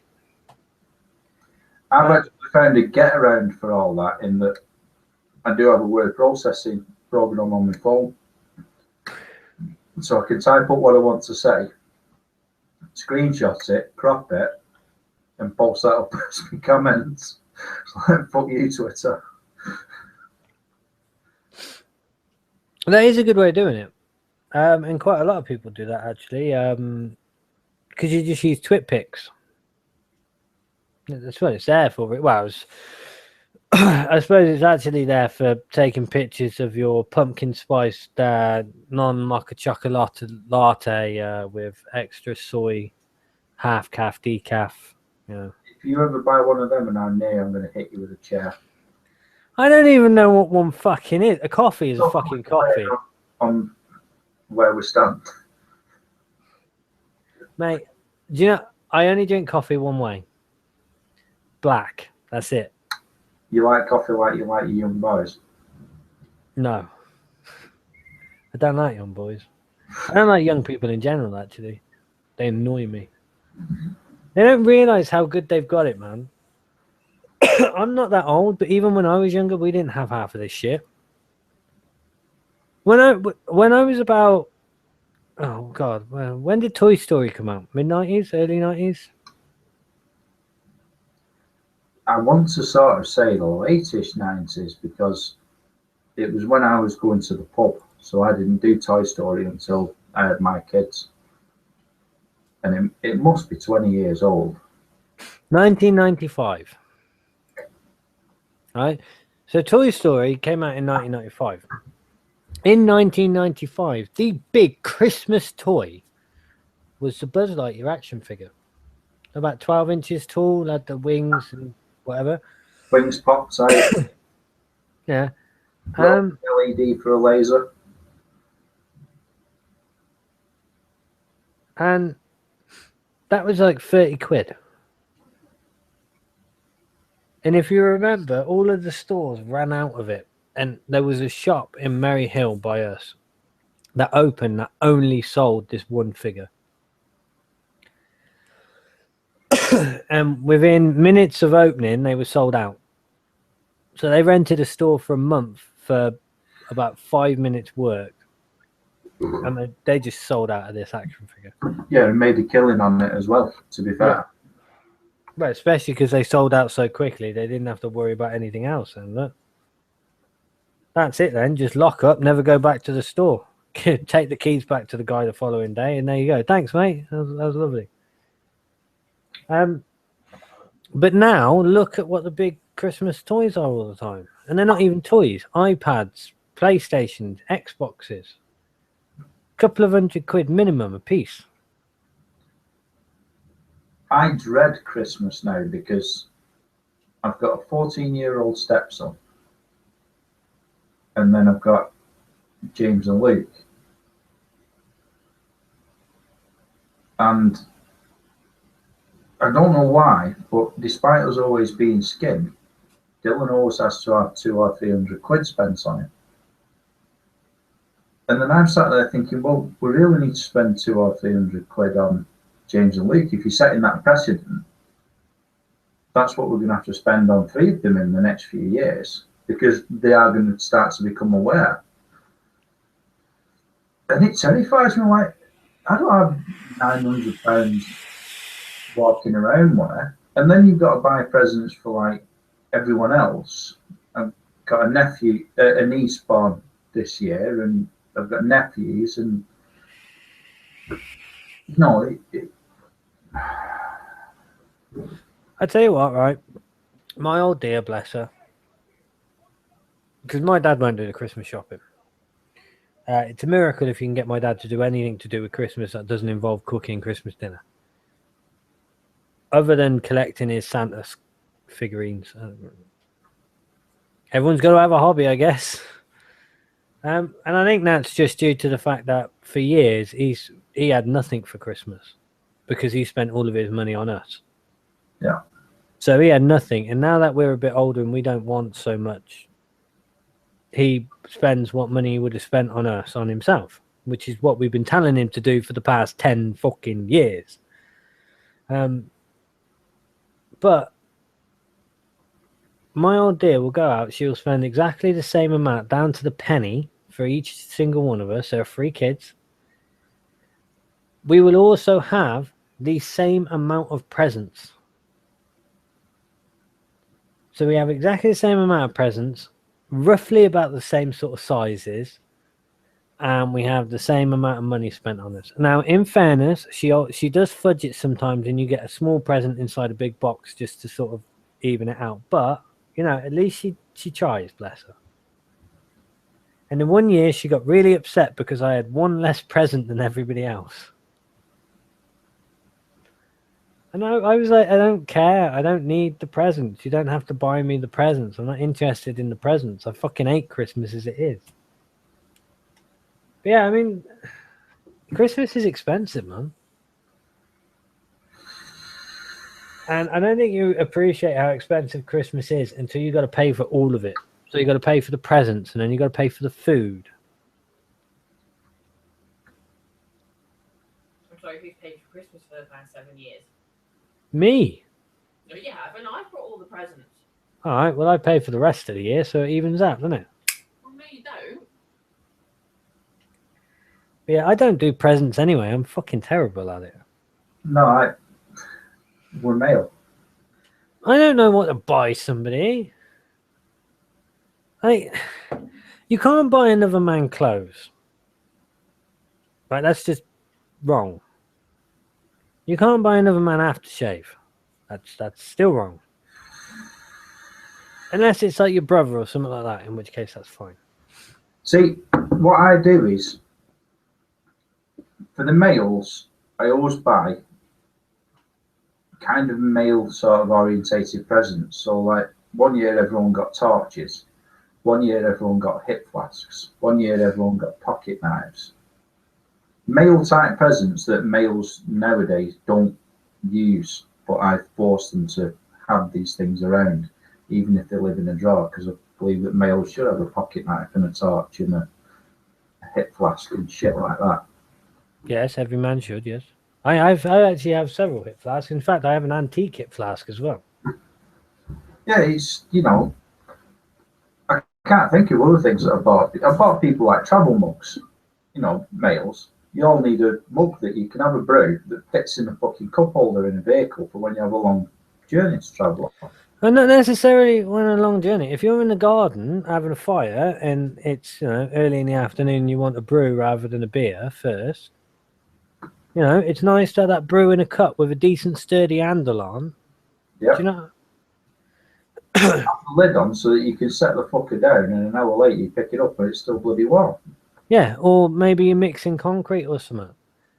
You know, you don't want all that concrete flying all into your drink, do you? So you want something where you can have a lid on it, and then you can put it aside, and you haven't got to worry about it.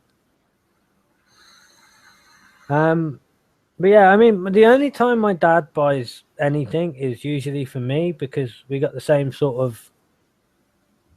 If it's old, and generally if it's got something to do with alcohol, then we'll probably both like it. Yeah.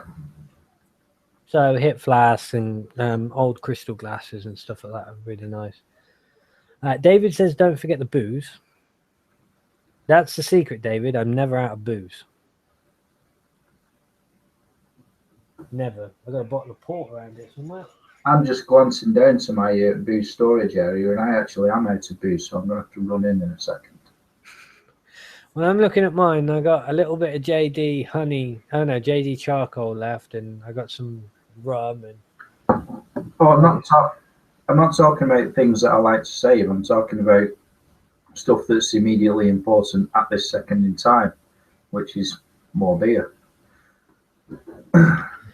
Well, before you go and do that, Sean says, I have 3 boys between 3 and 6 and a girl. It's insane what I have spent a fucking fortune and not finished yet.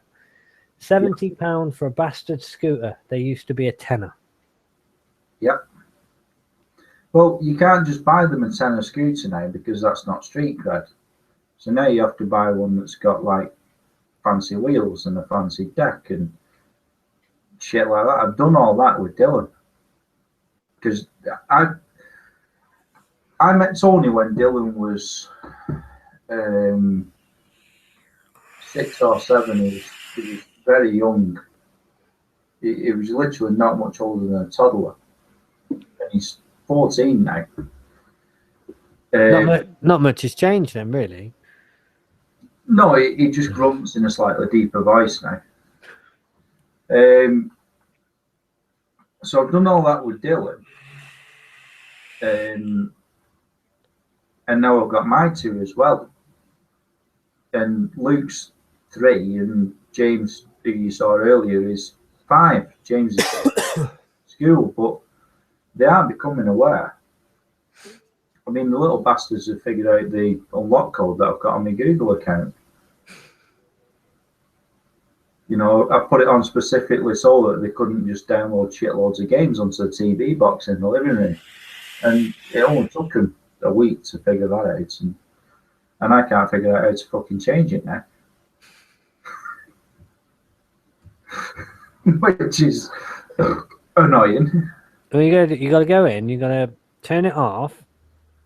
When you turn it back on again, you can reset the password. Well, it's not a password. It's got an air mouse, so it's like using a touch screen. So the lock code is a design on a touch screen. But I think now I need to find where the hell that's saved to change it. And I think this time I'm going to change it for an alphanumerical code, and then we can try hacking hexadecimal instead. Well, you got to teach him hex code at some point. No, I don't. Yeah, everybody needs to know hex code. They can find that out for themselves. I need to know slightly more than they know. Yeah, you've got to be in front of them. You've always got to be in front of them. Always got to be in front.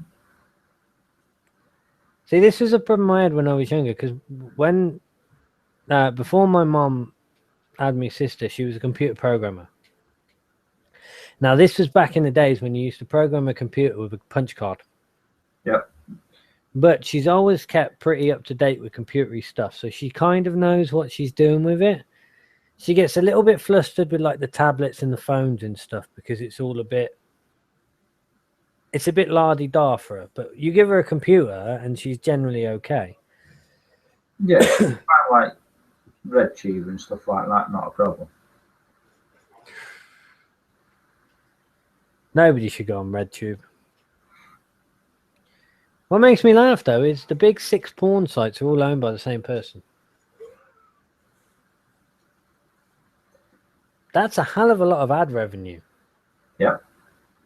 I remember when RedTube used to have like 500 videos on it, and now it gets 500 videos a minute or something stupid. Sex pays. It does, man. When I was 19, I got offered to invest into a sex line, and I really wish I'd have done it. I had like 3 or 4 grand just lying around spare, just not, I wouldn't call it walking around money. It was just sort of money that wasn't doing anything money.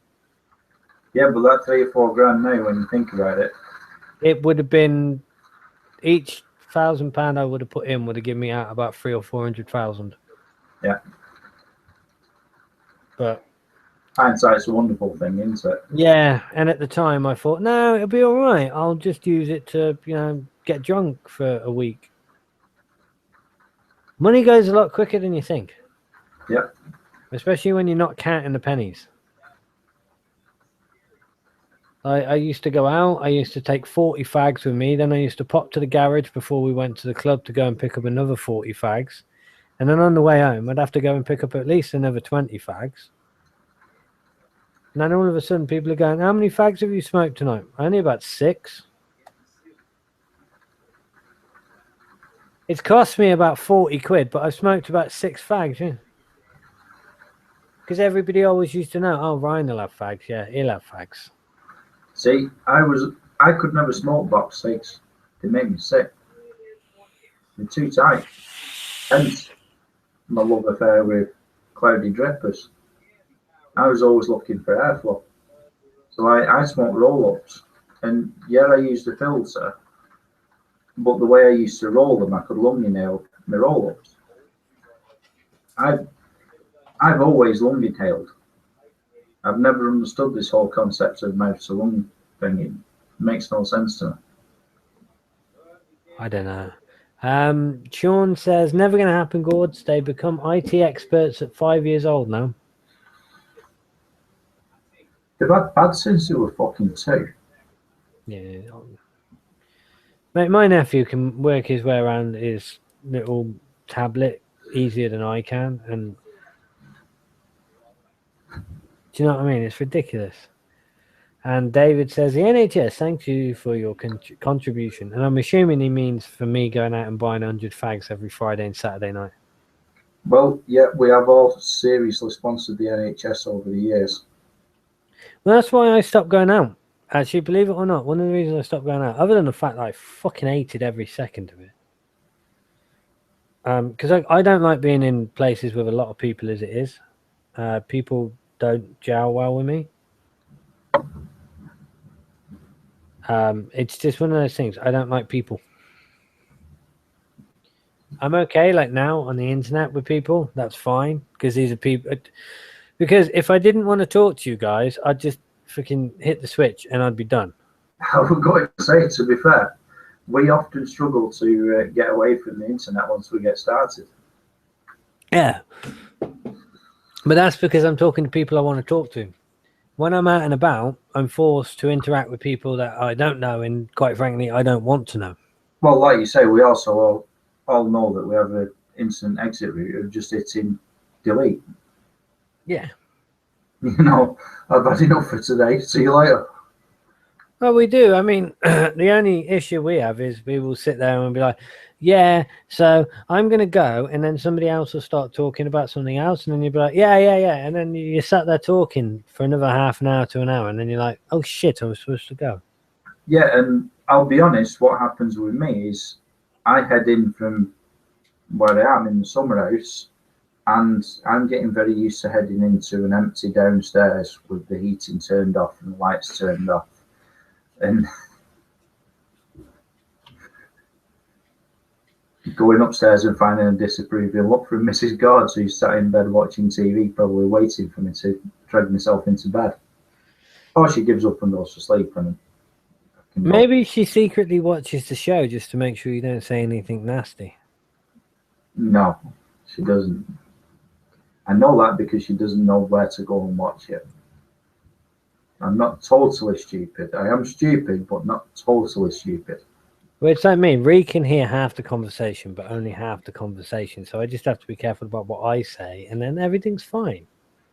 That's why sometimes I'll just nod. So she can't hear me saying that I'm quite looking forward to visiting you guys sometime but I'm going to let her know in advance that so that she can prepare some cookies and stuff because we were discussing that on the live stream. Yeah, she'll be more than happy. Sorry, you've just been afflicted to a lot of beeping. I know you're saying stuff, so really you don't get away with it. But how can I be saying stuff if words aren't leaving my mouth? You're agreeing. I'm not agreeing. I'm never agreeing. Just tell Rhea I said hi. Gord says hi. Hello. She says hello. Fab's favourite saying is "Hal is other people." Yes, or as they said in Red Dwarf, Hal is being locked in a room with your friends. Red Dwarf's starting again soon, I believe. I know. I saw the thing on Facebook. They started shooting yesterday. Or was it today? One of them. Yesterday or today they started. I think yesterday. They started shooting season 12. I'm really looking forward to it. I actually enjoyed the last series. I thought it was all right. I've discovered that on one of the things I've got on Coda, I've got all of Red Dwarf. All of it. And I was really pleased because the one episode of Red Dwarf that I've never seen is the very first one. You've never seen the end? No, because, well, I have now, but I hadn't when I found it. Because when it was like popularly played on TV, I was pissed. And when I was getting pissed, in order to get pissed, you either sat in a park or you went to a pub. Neither one of which is conducive to sitting down and watching a BBC comedy. It is now, but it wasn't at that time. So, and whenever it was re-shown, for whatever reason, I wasn't able to catch it. So I might catch the one after that, but I'd never catch the first one because I'd always forget and get drunk instead. So now I've got all of them and I can go at them. You can finally do what I do almost every couple of months. Go from series 1, episode 1, all the way to series 11, episode 6 or 8 or whatever it is. Well, yeah, in theory. But at the moment, what I have to do in order to do that is either get up early in the morning and fend off the kids so we don't sit watching Paw Patrol, or I have to come down here. And I try to avoid coming down here too much because, if I'm honest, I'd much rather come down here as soon as I walk in from work and just chill out and relax. But I don't think that I'd have a family living here for much longer if I did that. No, you're going to spend some time with the family. Yeah, unfortunately. Because otherwise it's kind of No. counterintuitive. But I mean, me and Ree basically sit down and watch it. But she doesn't like watching the first... is it the entire first series you don't like or just the first episode? Red Dwarf. See, I love the first series because it's got some really good episodes. Me Squared, I fucking love that one. Confidence and Paranoia, that's brilliant. The End is obviously a really good episode. I just like that they're dead, Dave. Dave, they're dead. They're all dead, Dave. What about Peterson? He's dead, Dave. And where he's going around the ship, just keep picking up this powder and eating it. I still think that the best Red Dwarf episode is Polymorph. What, the first one? Yeah, the first Polymorph from Series 3, I think it is. Yeah, Right. Series 3. It's the first series of the new intro. Yeah, it'd have to be series 3 because Crichton's in it, and Crichton is in series 2, episode 1, but it's a different Crichton. Yeah. And then he actually comes back in series 3, episode 1, which is backwards, and then he's in the entire show then from then on out. Yeah, but Polymorph, it just makes me piss. I think it's great. I like Polymorph. I think it's a good episode. Especially with Rimmer. What is it? The the people for okay. It basically gives this really long name and then it just spells out clitoris. I still think the best line is Dave Rimmer. So what do you want to do? I say we just get out there and swat it.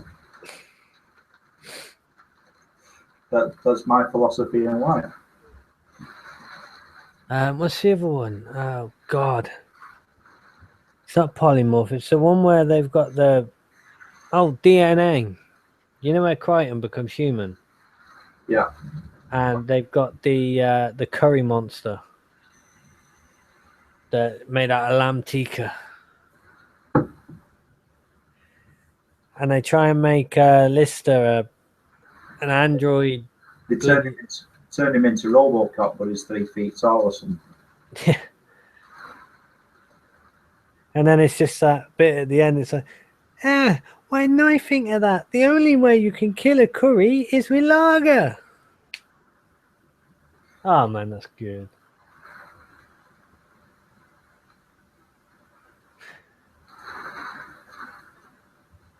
David says, look, we've all got something to contribute to this discussion. And I think what you should contribute from now on is silence. Yeah. Which is another great line from that episode. I just, Red Dwarf was a brilliant show. And it was ahead of its fucking time as well. Red Dwarf in its day was definitely one of the most fantastic comedy series ever made. It was of its time, but ahead of its time. But even the new series aren't bad episodes. Well, I'm not going to say they're better than what we've had before, but they're not worse. No. Other than maybe Series 10. No, Series 9 even, sorry. Yeah, Series 9. I didn't like Series 9. Series 9, for anybody who's watching who doesn't get what the Series 9 is Back to Earth, which was terrible. But it was the first time we got to see them all back together for something, and it was great. But yeah, I really like Red Dwarf. I think it's a really good show. But then I was brought up with it. It was that thing of being brought up with it. Yeah. And actually thinking about it now, I'm thinking about the Polymorph episode, and I'm thinking about the bit where you got the two listers, and they're like play guitar, and the one lister plays it like really, really well, and they just shoot him.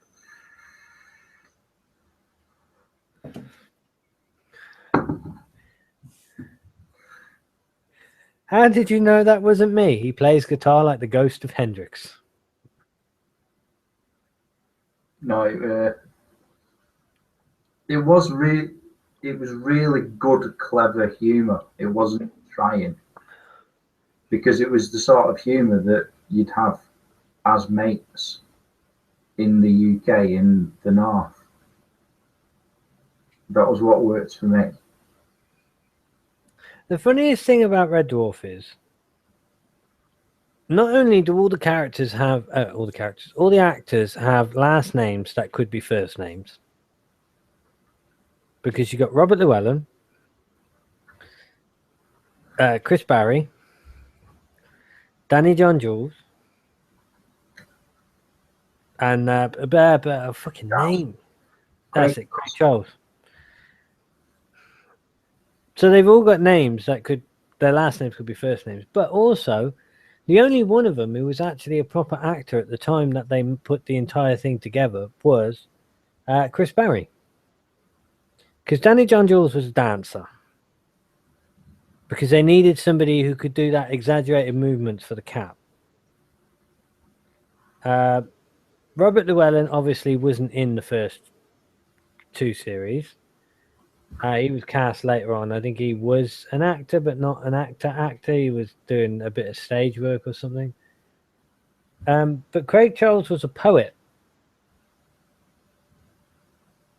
you've got this cast of people that should never have worked, and then they just work so well.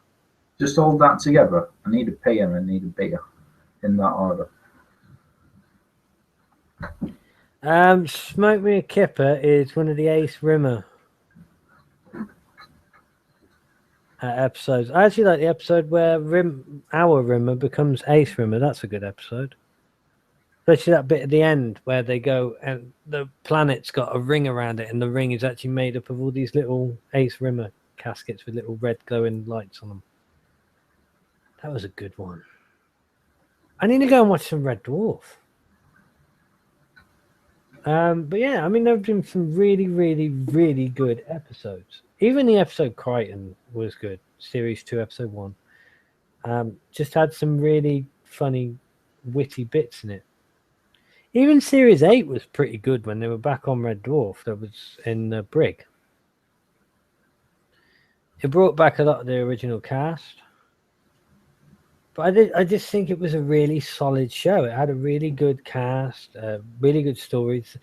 The episodes weren't too long, only like 25 minutes, nearly half an hour long. Obviously, their time slot was half an hour, so it's got to be, I think they get 28 minutes of programming, and then about a minute, that is the intro, and about 2 minutes of that is the outro. But I used to like, at the beginning of the episodes, especially in the first couple of series, we used to get...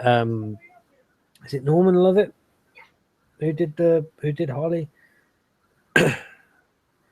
Oh, I'm forgetting. I'm sure it was Norman Lovett.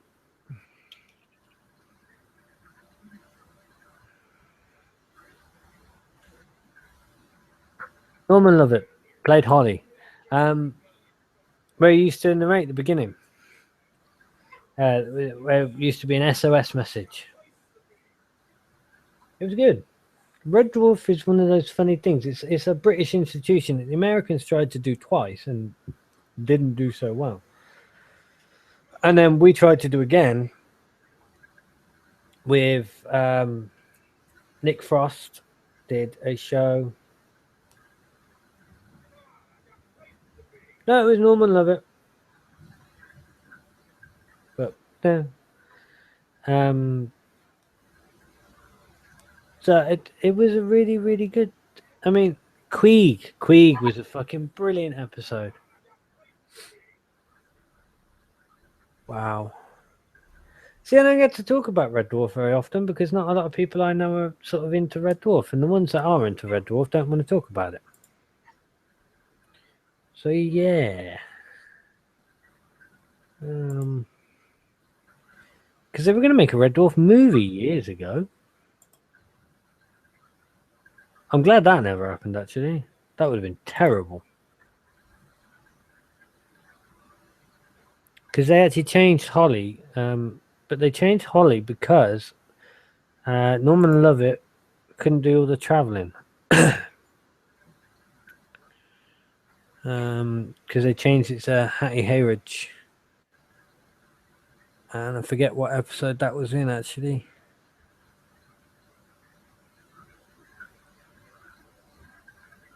I may have had Holly in the new series.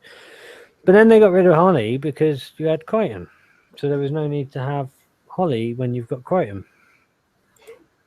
Which is, you know, it's fair enough, but... There's a thing on here for all episodes. Episode list.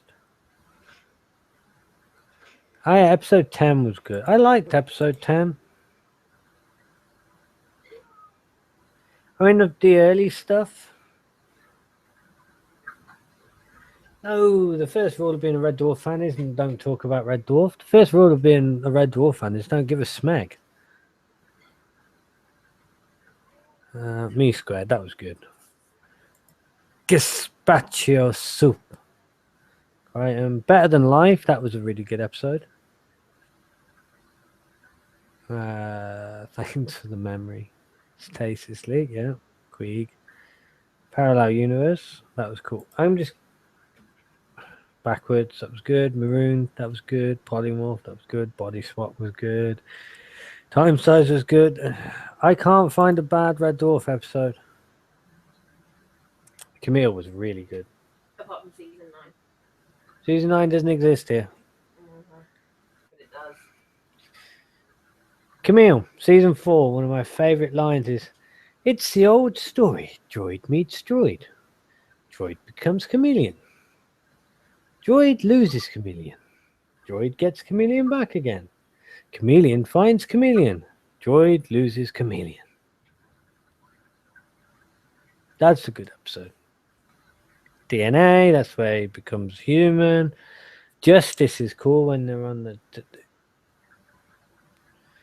the... Dimension Jump Sean is the first episode with Ace Rimmer in it. I like Meltdown as well. Although I don't ever actually got shown the first time the thing. Hollow Ship, that's cool. Sorry, that tea was just being served. That's alright. I'm actually just at this very moment going back through the Red Dwarf episodes and trying to find a bad episode of Red Dwarf. Good luck with that.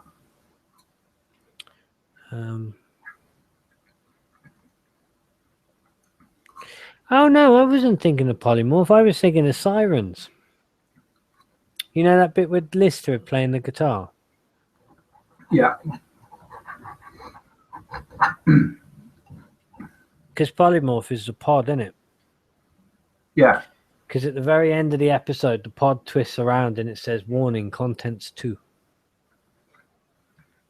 But they won awards as well for Gunman of the Apocalypse. Did they? Yeah, I can't remember where they won, what they won for it, but they won, I can't remember, it was BAFTAs or something like that. It was a good episode, that one, to be fair. It was, I don't think it's as good as people make out, but it's not one of my favourites. But it is a pretty decent episode, yeah. I didn't like Series 7 when they brought Kachansky back into it because it wasn't the original Kachansky.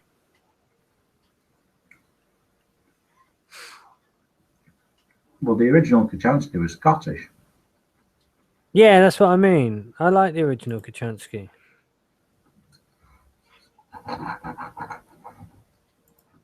But I don't know, like, if she was even still acting at that point.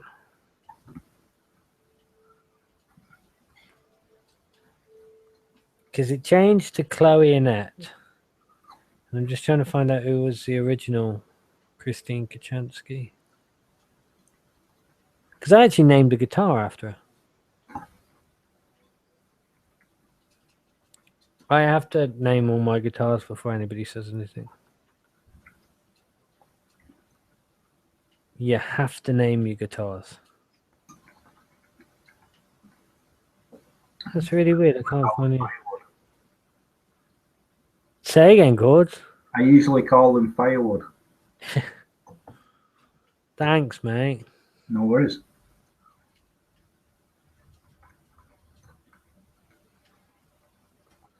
That's it. Claire Grogan. Because she was actually in the episode Sirens. Because she played Kachansky in that one, and then all of a sudden, like a couple of series later, it was being played by a different fucking woman.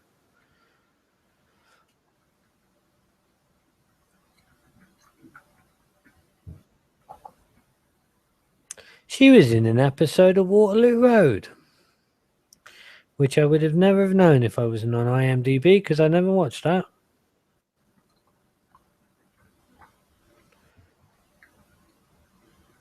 Wow, she's not had a good career.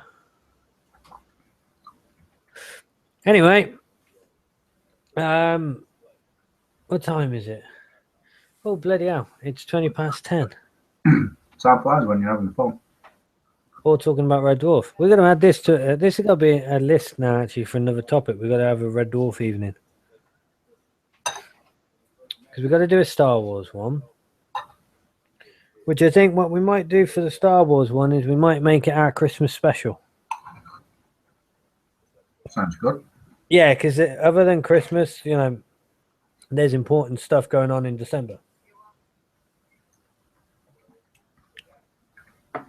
If you know what I mean.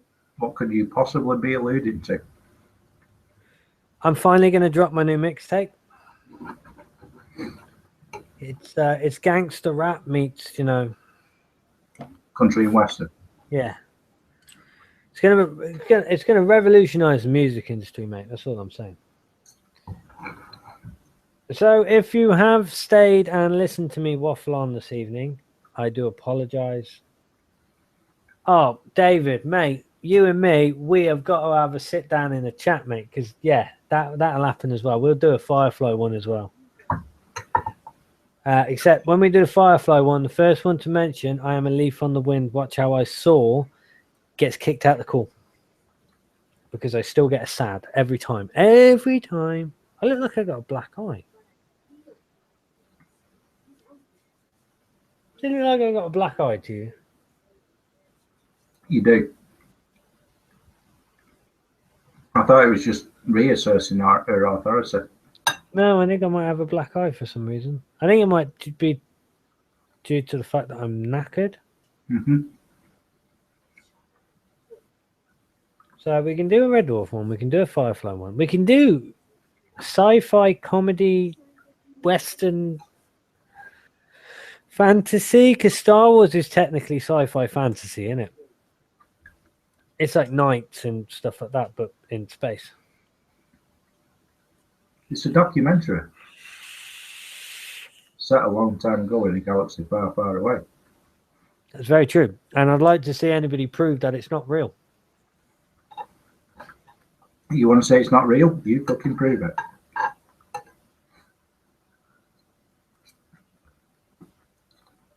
Showed up after your 24-hour game. Yeah, I don't think it's a black eye so much as just being tired.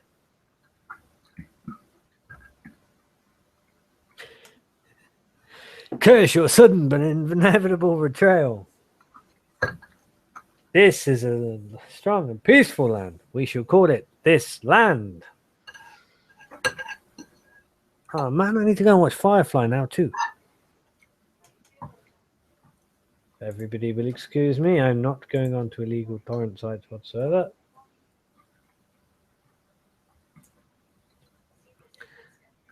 But yes. I actually really like that sort of thing. Like I was raised with like Buck Rogers and the 25th Century, and we all remember that show. What's up, Buck? Ah, man, those are the good old days when TV shows were TV shows. You mean when the A-Team was cool? The A-Team is always cool.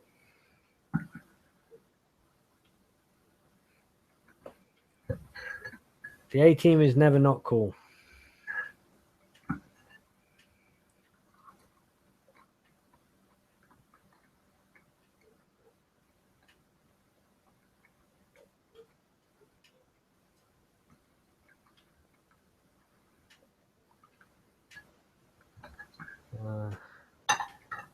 Oh, you bastard.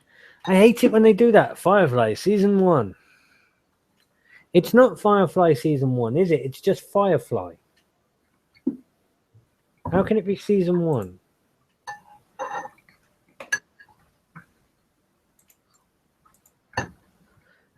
Yeah, man, when Starbuck was a man, and a womanizer man, actually, at that.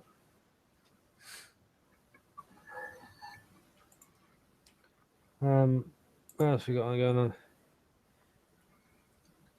Subsection on Hitchhikers. Man, yes, Hitchhiker's Guide to the Galaxy. Now that's a show, and a book, and a radio series, and a film. Basically everything. And I'm sure there's been some graphic novels. I like Hitchhiker's Guide to the Galaxy.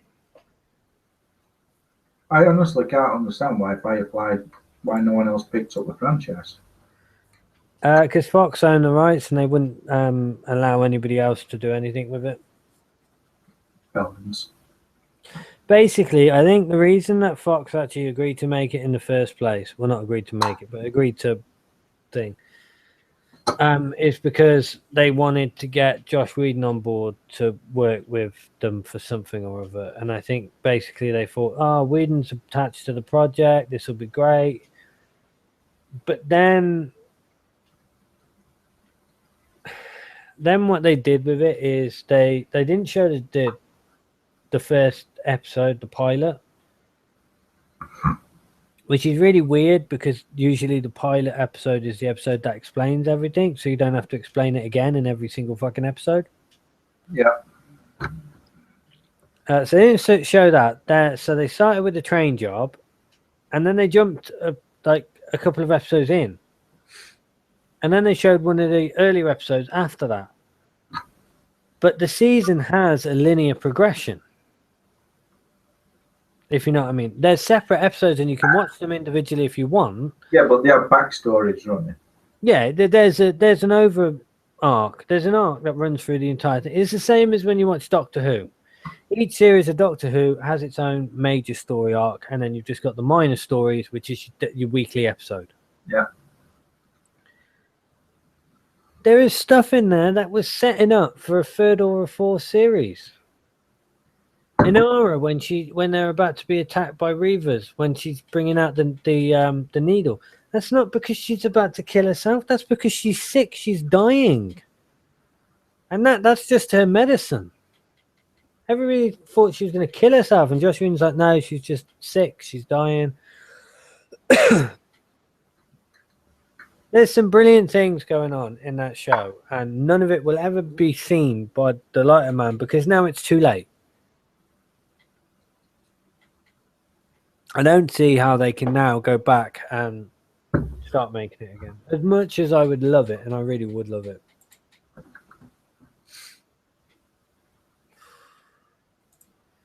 Basically, Fox are assholes. They've cancelled Family Guy 3 times or whatever, 3 times. They cancelled one of the best shows to ever be released. It had a brilliant premise.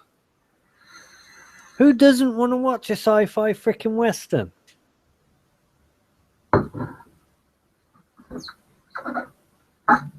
A western in space, but with 6 shooters instead of laser guns. It's awesome. And more importantly, Josh Whedon is on board, and this is the sort of thing that he does so well. It is. I mean, look at Buffy. Nobody thought Buffy would go anywhere. It had like 8 series or whatever it was. Well, to be fair, they made a film first. And it was, 15 years between the film and them actually making the series? Yeah. And that was because the film was shit. Well, it was, but someone actually went and ran with it. Speaking about running with it, what the fuck? How are they doing Heroes Reborn, but they're not redoing Firefly?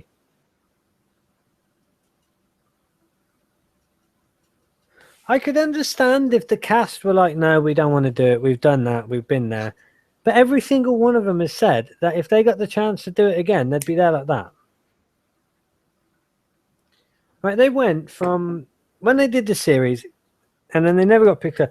As soon as they announced that they were doing that Josh Whedon was going to make Serenity, the feature film, everybody was done and ready. And yes, I'll cancel this. Yes, I'll be there. I can do these dates. I'm there.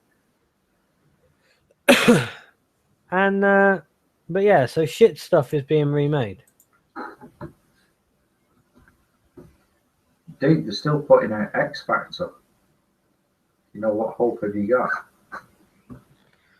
The thing is, what bugs me the most is the shit TV. Shit is getting remade. We had a remake of The Prisoner. We had a remake of Day of the Triffids. These things didn't need remakes. The originals speak for themselves. If you walk up to somebody and say, I am a man, I am not a number, they know what you're talking about. And if they don't, then they were probably highly secluded when they were growing up.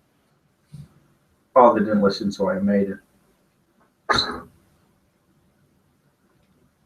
But they are remaking shitloads, yet they're not just putting the good stuff back on the air. I mean, granted, yeah, okay, we're getting a new Star Trek next year, I think, or the year after. 26, I think they're filming next year, and then it's 2017 release. What's that one based on? Because I've been really enjoying the new films. You know, the Star Trek Reloaded. I'm not sure what they're basing it on. They haven't really released any information other than the fact that it's going to happen. Because the last two films they've made, the one that Nick Pegg's been in, Yeah, I gave him. I know who you meant. They've been fucking brilliant, actually. I've really enjoyed that. They've been all right. Visually, they're beautiful. I think they've just been good, enjoyable films, which is all there is in film. If I sit down and I enjoy it, I'm happy. You know? I think the reason why you enjoy it so much is because it doesn't feel so much like a Star Trek film. It looks and feels a bit like a Star Wars film, the way the technology is handled.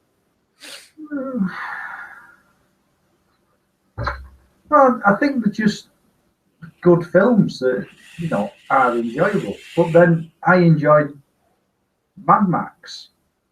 And everyone said the new Mad Max is shit. But quite frankly, if you go in to watch a Mad Max film and you're expecting a storyline, then you're a fucking retard. You completely miss the point. You watch Mad Max while lots of mad cars that are built in scrapyards fighting. That is Mad Max. That's the whole point of it. And Fury Road was fucking awesome. Yes. It was the best part of 2 hours of just awesome. The only time it got slow is when you'd had so much awesome that you needed to stop for 5 minutes just to chill out so you could get back to the awesome and really appreciate the awesome.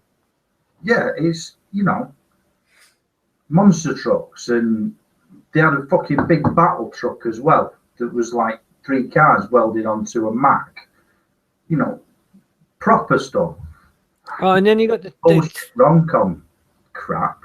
And then you got the guys coming across on the poles and stuff like that on moving vehicles and shit, and it just looks epic. I'm not so fond of the whole spraying themselves in the face with like confectioner's spray though. That's a bit weird. Yeah, well, you know, if that's what you need to race the cars, fine. I'm good with that. Yeah. I did like the thing that they had to fight over who got the steering wheels to the cars before they could go out. I thought that was brilliant. And that's another game I might pick up at some point is Mad Max, the game Mad Max. Mm. I wouldn't pay 50 quid for it because it's not something I'm going to play a lot of. No, it's one of those that it's one of those games to get on a sale. Yeah. David says he thinks it's not part of the reboot universe, which I don't think it is. I think it's part of the main continuity universe. Yeah. But he also says the only problem I see with the new Star Trek will be you'll get really invested into the story arc, and halfway through it will get cancelled in favor of 2.5 morons or some such. Well, fortunately, Oxymoron aren't planning to do any TV shows anytime soon, so 2.5 morons is going to have to wait. And 2.5 morons will be awesome, and it will be worth watching. I'm not quite sure what the show will be yet, but that's a really decent name, and I'm really glad I thought of it. So yeah, but no, he's right. That's the problem you're going to have is you're going to have shows. It's not like it used to be. They don't produce an entire series of a show anymore straight from the get-go. They produce the first half of a series. Like, I really got into Constantine. And then they cancelled that after the first series. They just weren't renewing it. And it's a real shame because it was fucking brilliant. And Matt Ryan as Constantine was absolutely fucking spot on. But I like the Constantine books. And then they do shit like they decide to make Jack Reacher into a film. And they cast Tom Cruise as a character who, in the books, is 6'6" and nearly 300 pounds. Really? You know who they should have cast? And I know there's a slight disparity with the racing, but they should have just cast The Rock. I would have actually said that. What's his name? The French actor, Renard. Is it Renard? What's his fucking name? He'd be too old now. That's the only problem. Oh, are you on about Jean Reno? Yeah. Played Leon in. Yeah. Leo. He's never too old. Dude's a badass. Well, he is, but think about it. He must be getting on a bit now. I mean, Steven Seagal's 50 odd. I don't care how old he is, right? I don't care how old he is because anybody is better than Tom Cruise. Well, to be fair, they could have fucking cast Mr. Bumble and he would have been better than Tom fucking Cruise. They could have made a woman into the role and it would have been better than Tom Cruise. She would have probably been taller than him anyway. You know, but seriously, you cast someone that's 5'6" in a role for someone that's 6'6". Right, this is the way you got to look at it. This is the way I've always looked at casting. If it's a big character, you don't cast somebody who needs an Oompa Loompa to get stuff off the top shelf. Exactly. Hang on, what's going on here? You must get Mr. Sheen then as well. Well, yes, he can be the half moron, not the whole moron. Enterprise. Fecking Enterprise. You were building up to the Romulan War and they can it. That's because Enterprise was shit.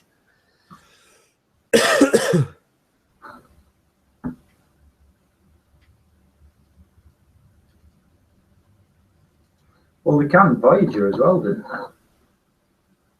Midway through. No, Voyager got a conclusion because they made it back, didn't they?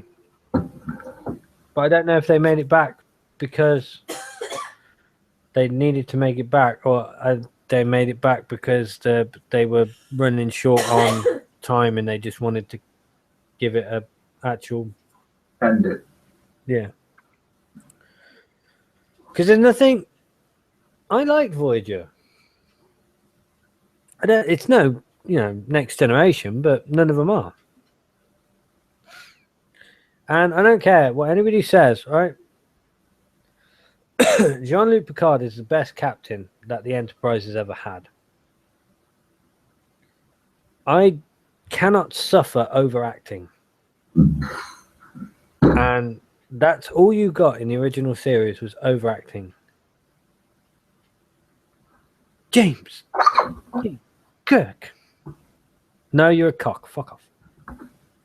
But I love the original series. I do like the original series. It's just I can't suffer William Shatner for very long. But Patrick Stewart, I could sit down and listen to Patrick Stewart talk all day. He wouldn't even have to be talking about anything in general. He could just read the dictionary to me and I'd be quite happy just sat there listening to him. He has a very deliberate way with his voice. And Yeah. I think that comes from the fact that he's a properly trained actor. He's got a very good speaking voice. Well, he is a thespian, darling.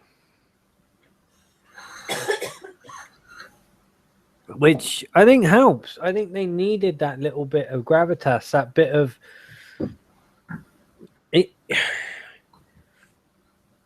I don't know. I'm trying to think of the word. It validates the entire show. When you've got a proper actor there, not just a screen actor, a proper actor there, it validates the entire performance.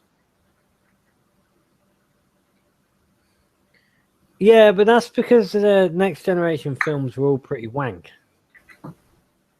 Next Generation couldn't do the films very well. In fact, I can't think of one film that Next Generation did that couldn't have just been a feature-length episode or a double episode.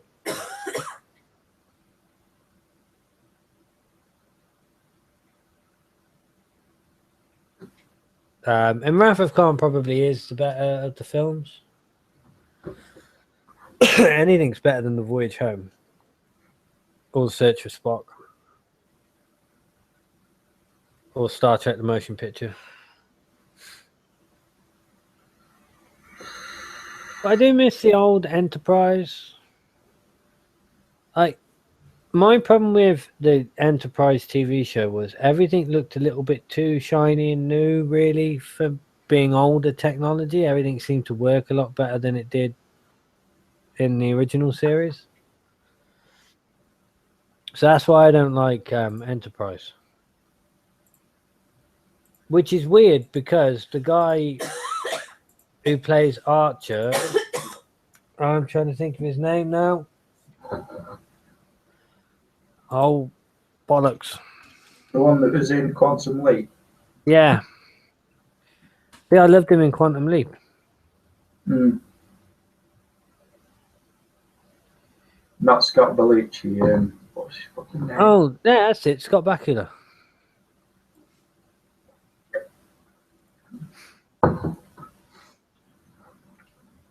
And I also didn't like the theme song. It's the whole, it's been a long time getting from there to here. No, shut up. That's not how Star Trek goes. It's right, though, isn't it? Come on. You don't want a song at the beginning of every episode. You want No. Star Trek. You want the Enterprise to blast off into the distance and then to start killing someone. And you want a voiceover by the captain where he'll go, space, the final frontier. These are the voyages of the Starship Enterprise. Its continuing mission to explore strange new worlds, seek out new life, new civilizations, to boldly go where no man has gone before. Whoosh! Yeah. That's Star Trek.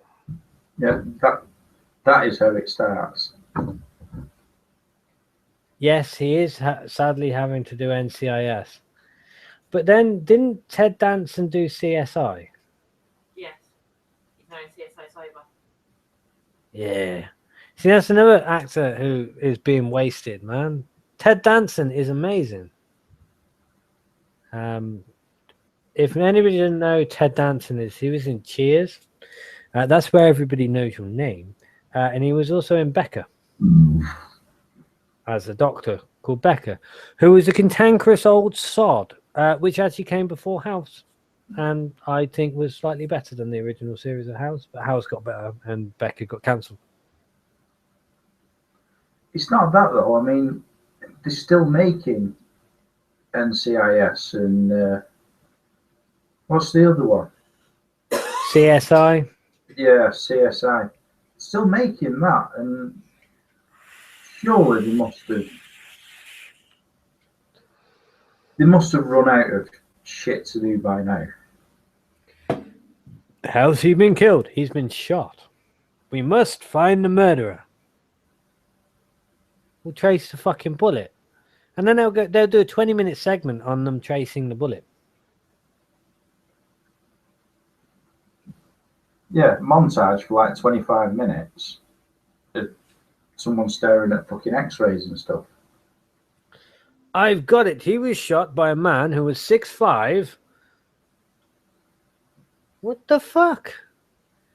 You got all that from an x-ray of a bullet. Oh, CSI got cancelled. He switched to CSI Cyber. How do you even track cyber crimes? Like, how do you make that an entertaining show? It's actually quite interesting.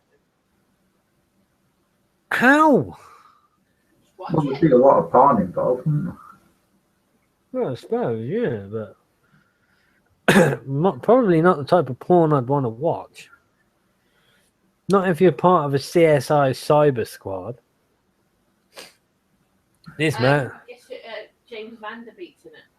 Oh, good God. Definitely not watching it And then. Patricia Arquette. Oh, fucking no.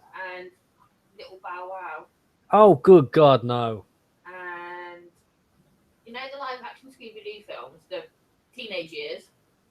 The early ones, yeah. Yeah. Not the adult version, but the kid version. Yeah. The girl who played Velma's in it as well. Oh, good God, no. I just had a rundown of the cast of CSI Cyber. I'm never watching CSI Cyber. And there's some of the somebody else I know that's in it, but I don't know what I've seen him in before. Quite a big bloke. Basically, CSI Cyber this is the way I see CSI Cyber. I might be completely and utterly wrong, but I might just upload this as its own little video onto Oxymoron for the sake of it.